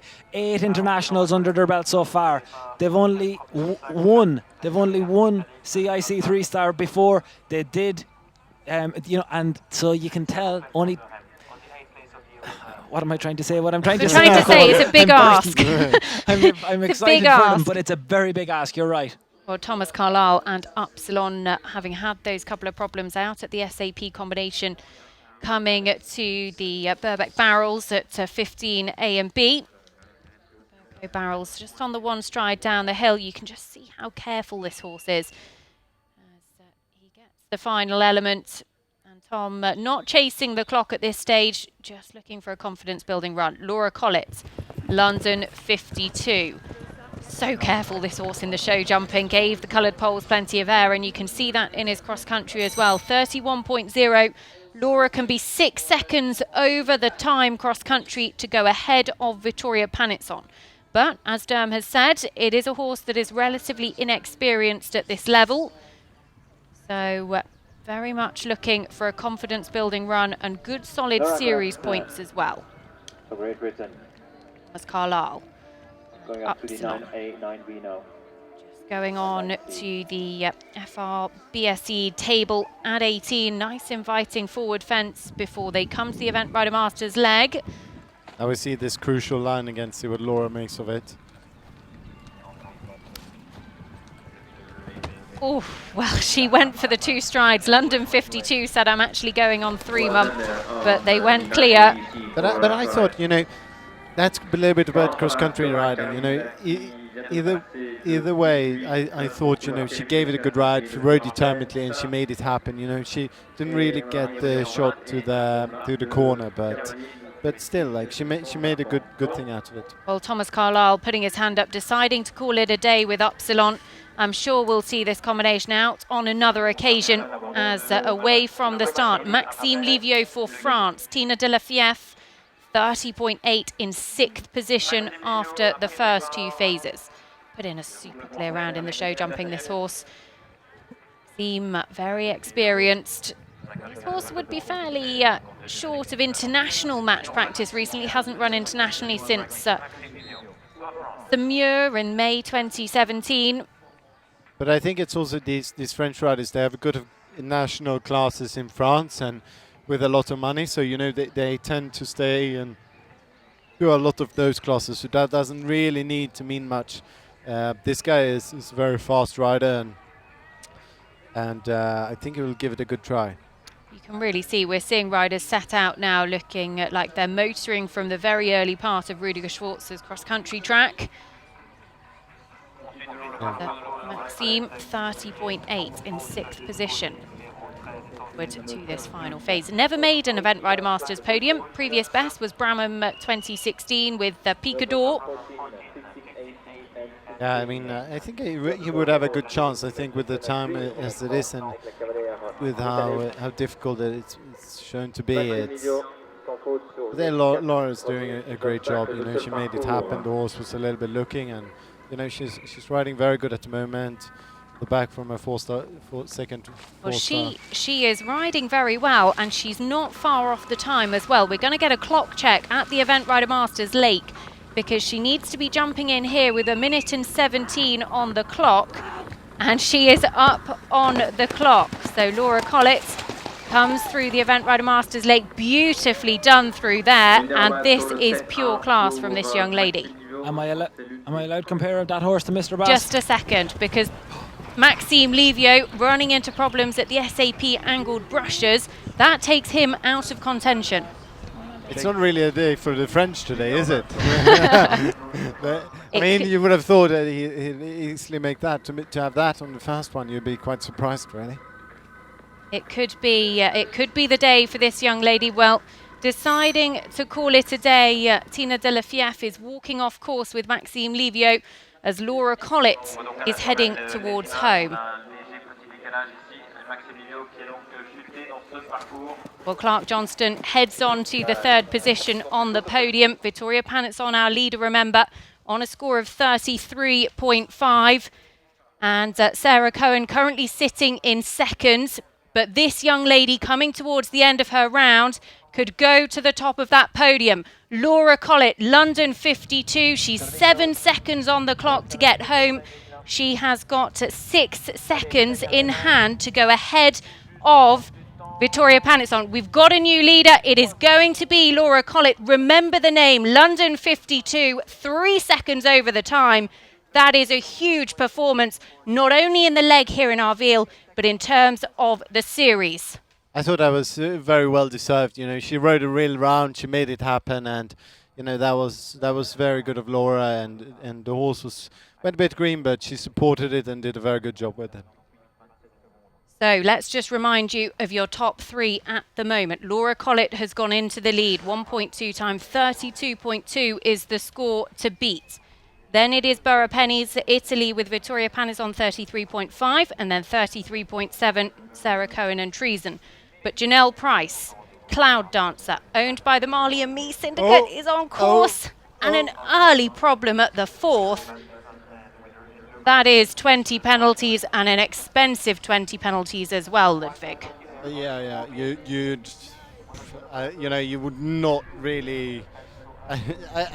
I'm not jealous of wanting to continue now. Let's put it that way. If you got to stop there, but it's okay. You have the stables just on the other side of that hedge line, and the horse wasn't just really focused. It seemed to be looking elsewhere, and but. She has a long way to go to get home now. A long way to go. That guarantees Laura Collett a place in the top 5 and potentially higher, because there's still We've seen the influence of the course so far. You can look back. Laura Collett's round is the only clear round in the last 5. So we're seeing huge influence at the top. We did expect to see them. Bill Levitt still to come, Gemma Tattersall still to come, Oliver Townend and Chris Burton still to come, but we're getting close to the head of affairs. Laura Collett leads and she's guaranteed top 5.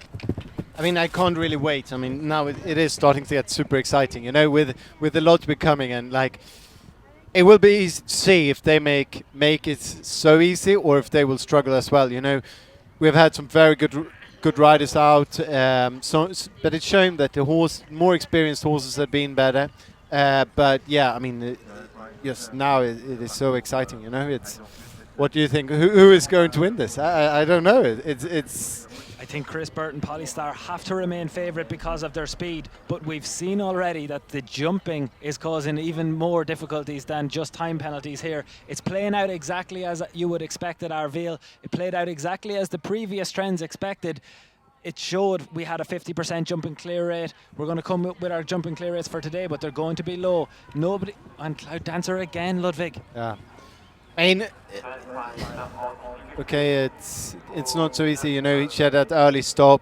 Maybe she was a little bit close to it, but I mean, the horse is not really playing ball today, and but it is a tough track. There's no doubt about it.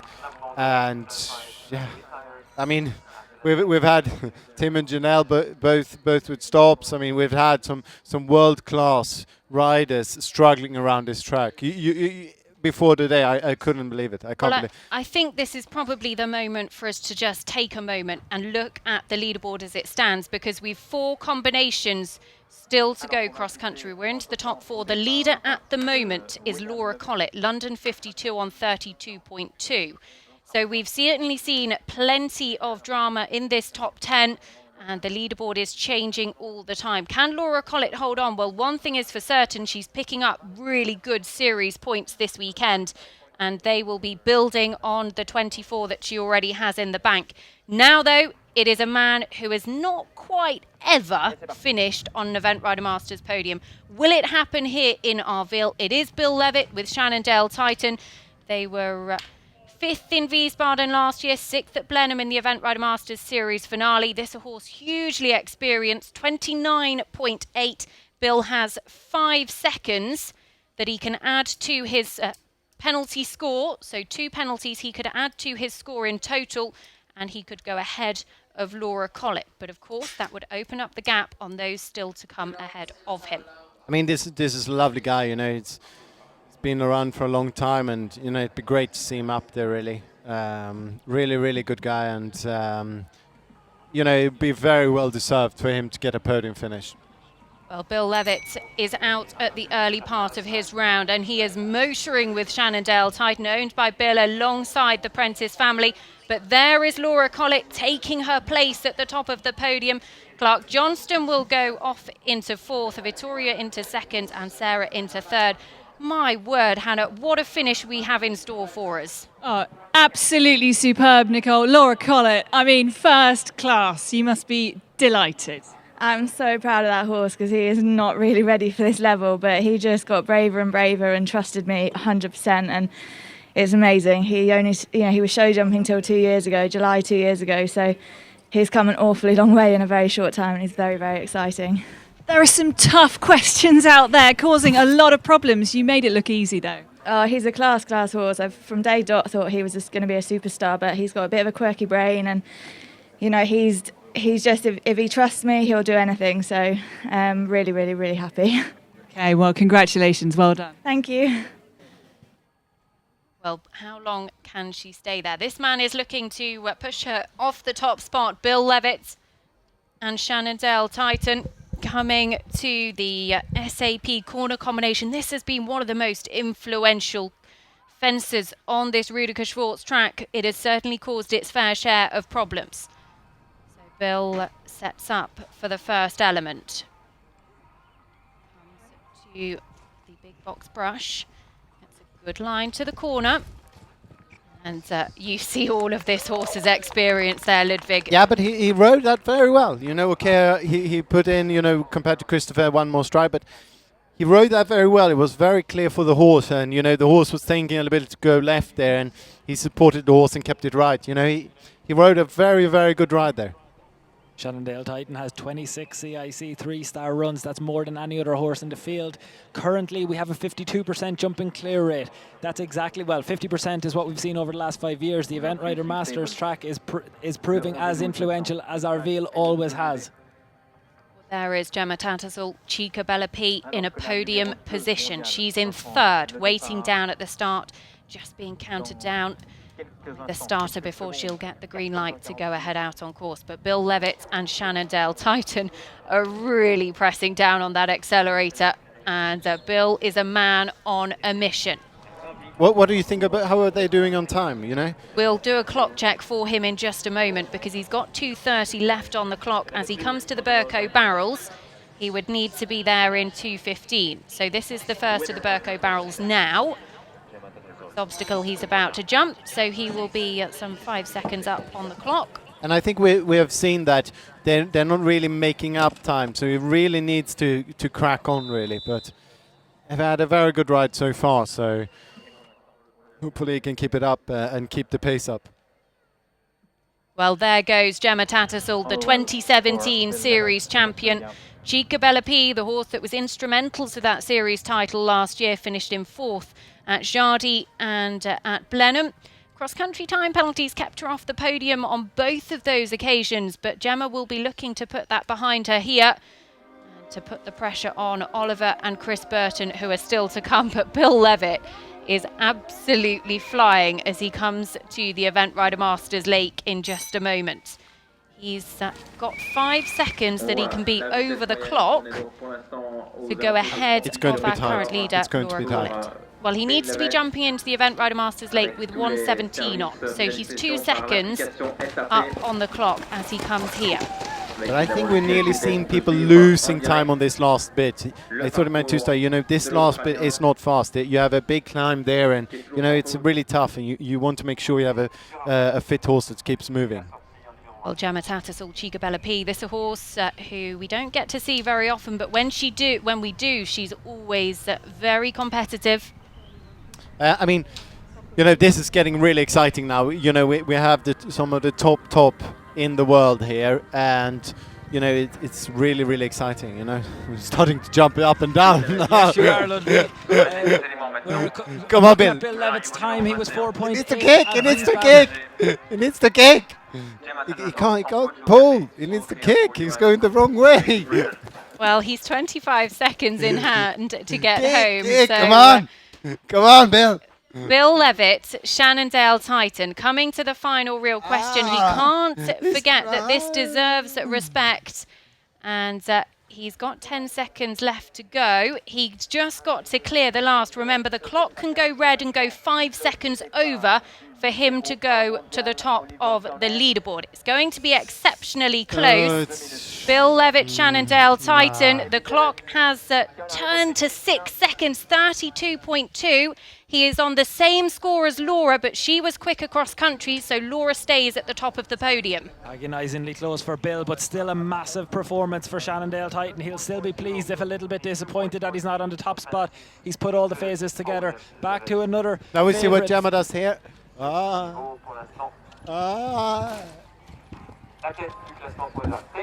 She's through Chica Bella P, showing that experience. We've seen her in 2 Event Rider Masters legs. We don't get to see her all the time, but when we do, she usually performs very fast and very clear jumping rounds. She's up against it today on a very tough track, but we're going to be keeping a very close eye on time here as to whether she can move past those 2. 32.2 being the target.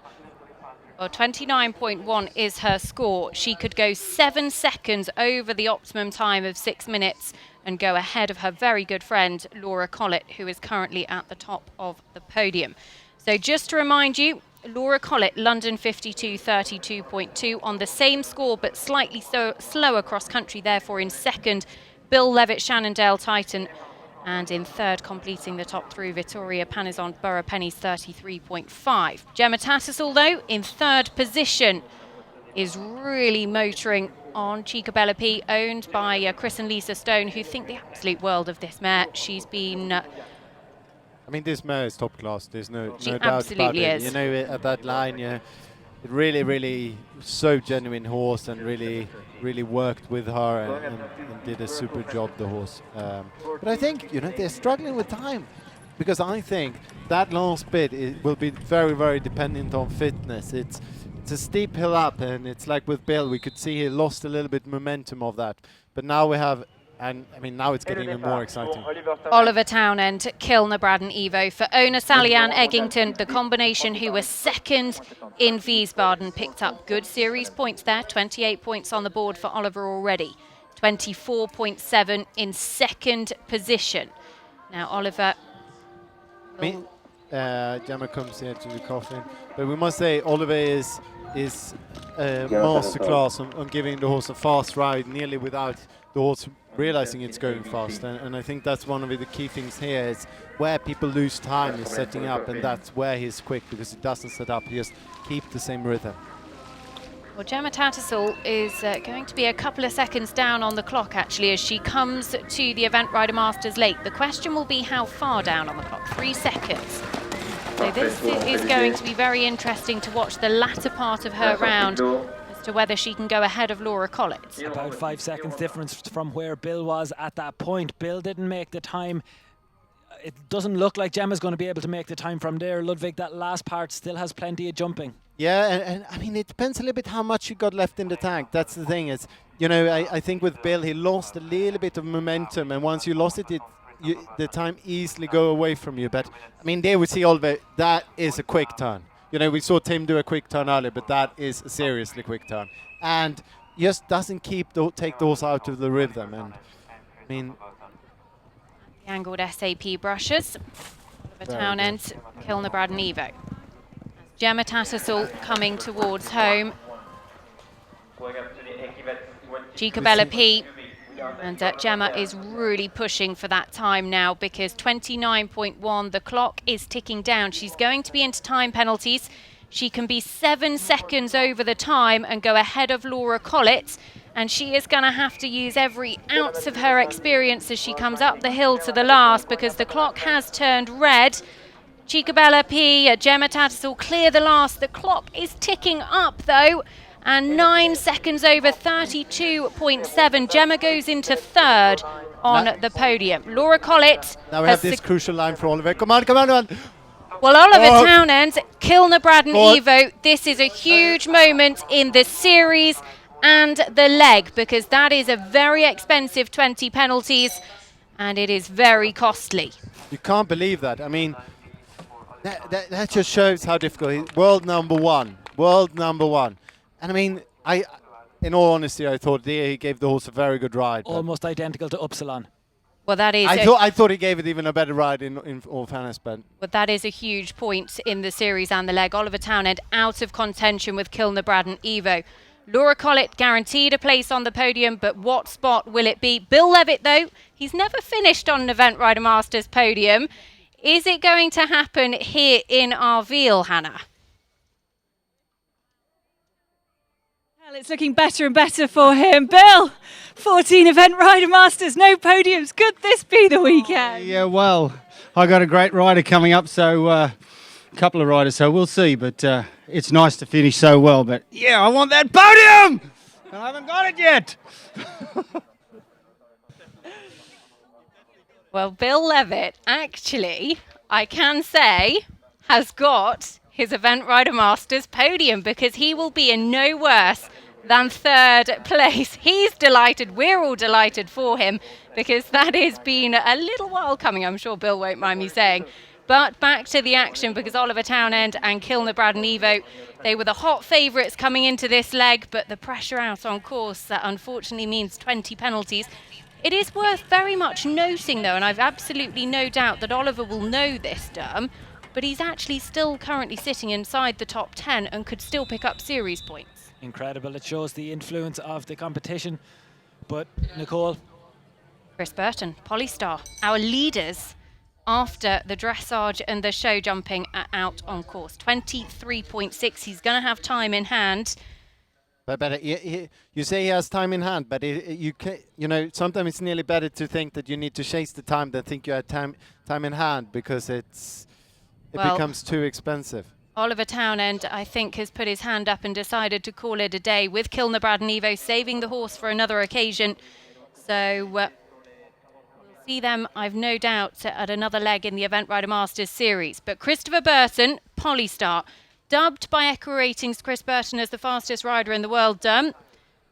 Yeah, absolutely he is. In terms of timings, looking at that Wiesbaden form, CIC 3-star at Wiesbaden last time out. 1.2 time penalties for treason. They made the time. 1.6 time penalties for Polystar 1 on that occasion. He has the ability to make the time on any horse, but today the first job he has to do is to jump clear. We've seen some of the top horses in the world not jumping clear. Can Chris Burton and Polystar keep the jumping clear? They will have natural speed. Yeah, I mean, you just don't know what's going to happen now. Like we've seen all sort of things. I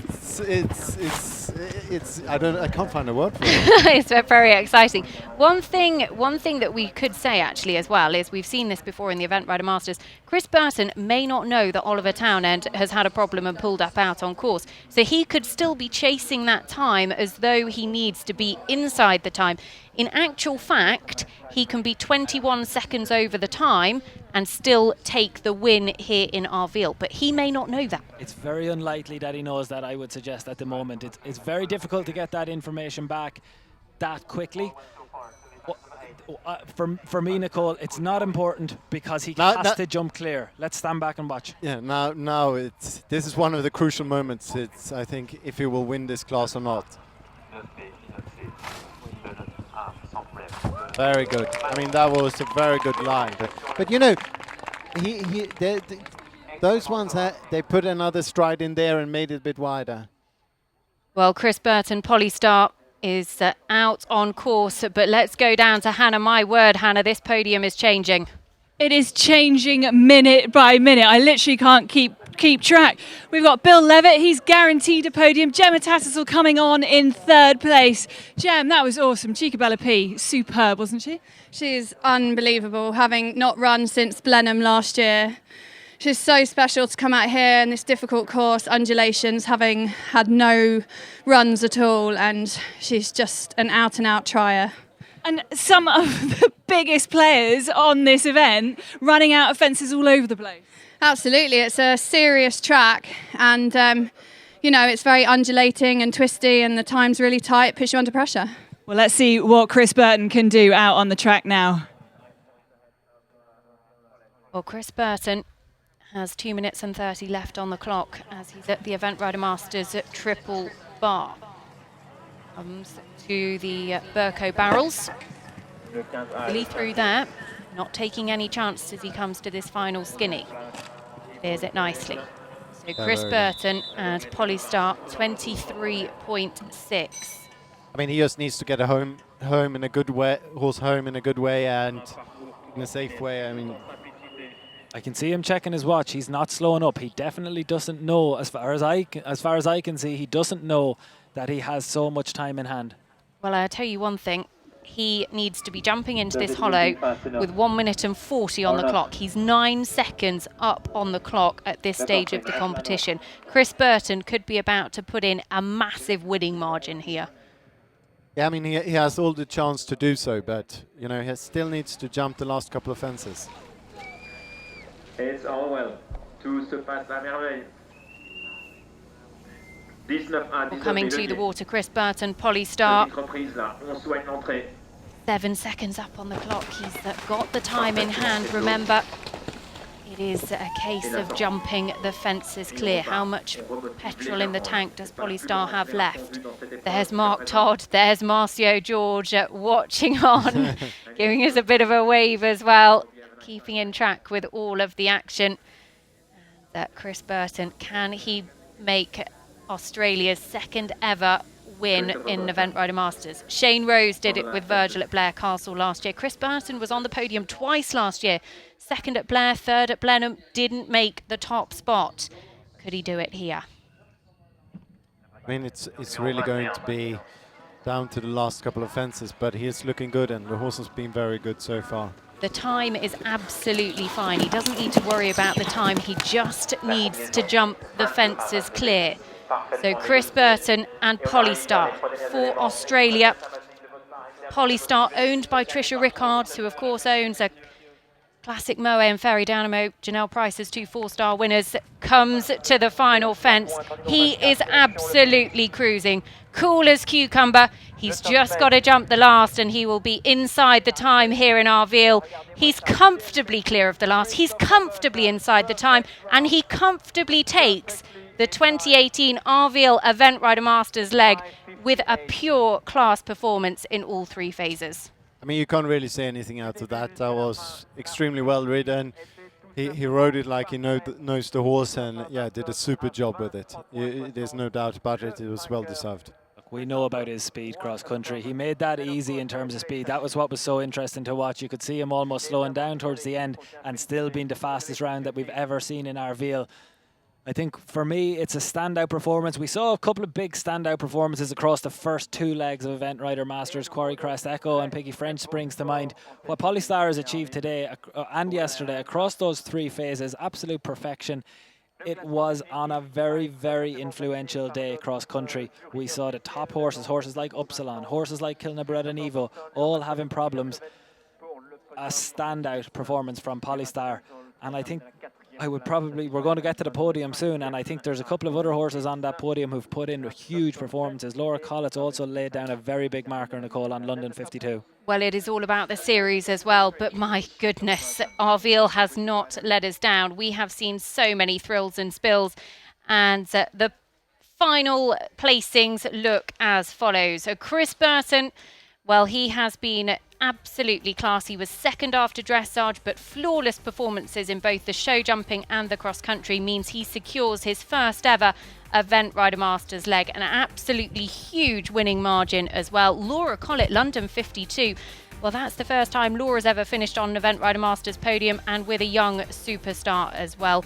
Bill Levitt, Shannondale Titan, his first ever Event Rider Masters podium as well in third on his 14th attempt on this horse. A little bit of disappointment further down for Karen Donkers and Jalapeno, and perhaps Tom McEwen, Figaro Van Het Broekhoff, who've been on really good form recently. Kilnabrad and Evo and Oliver Townend, they were the surprise combination out on course because they did not complete, as did Janelle Price and Cloud Dancer. Thomas Carlisle, Upsilon, our dressage leader as well. Such disappointment from them in the show jumping and cross country, but a combination I'm sure we'll see a huge amount of in the future. And Sam Griffith's Happy Times not coming forward to the cross country. But Arville here, leg 3 of the Event Rider Masters, and the win has gone to Australia.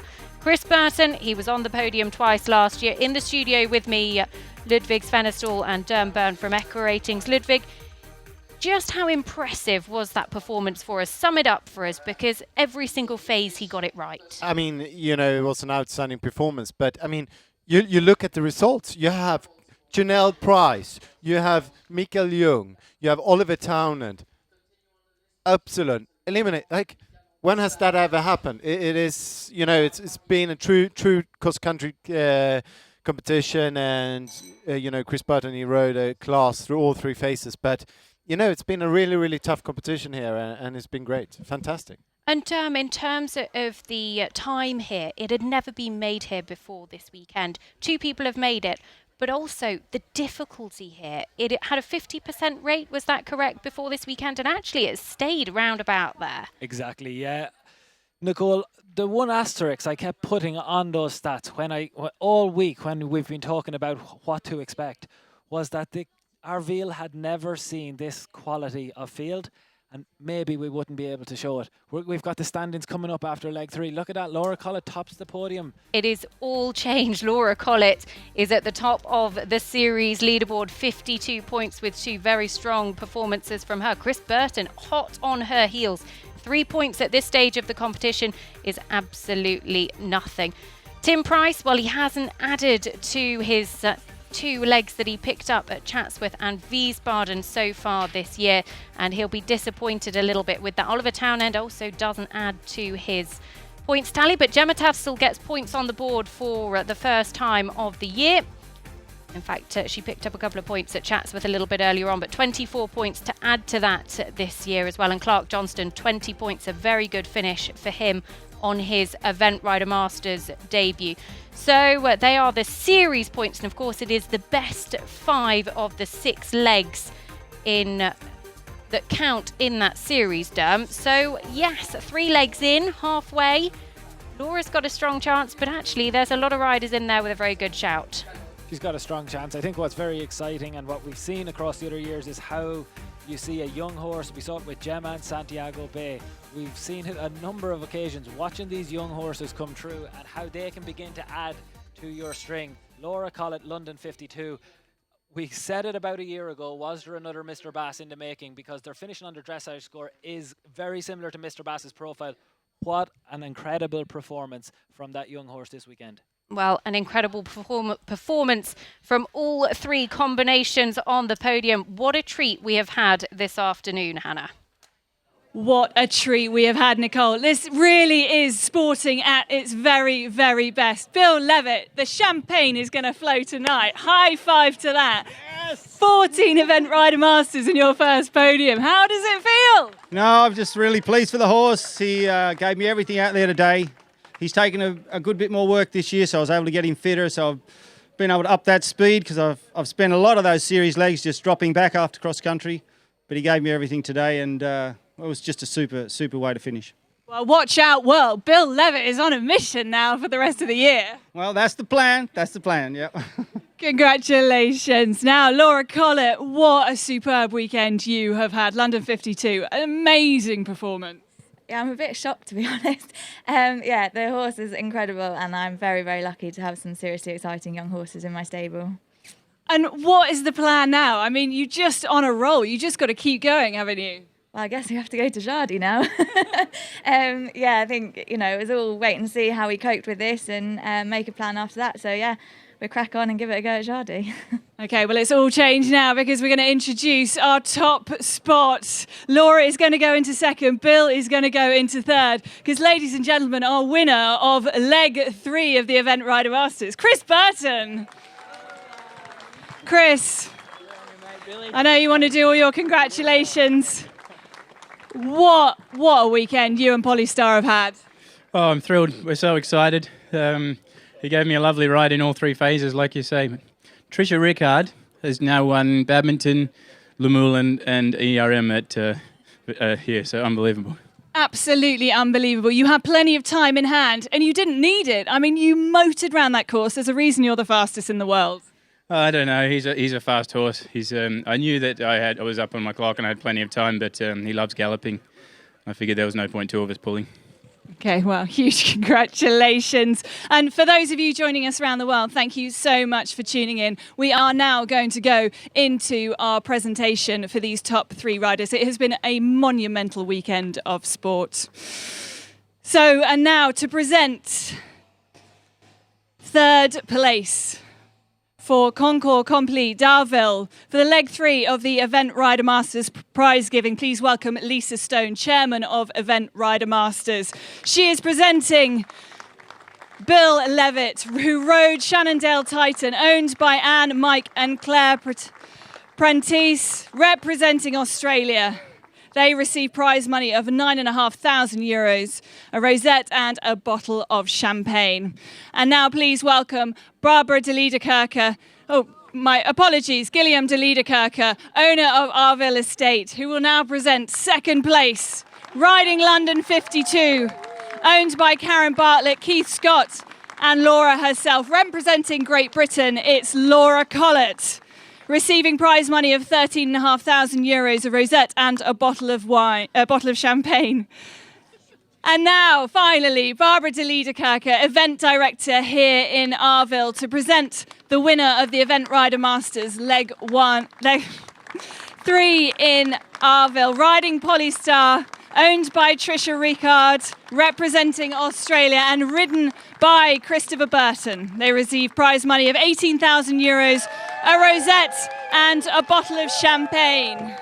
And for the winning owner, a 2-night stay in the Monarch Hotel in Ireland, compliments of the Monarch Elite Event Horse Sale.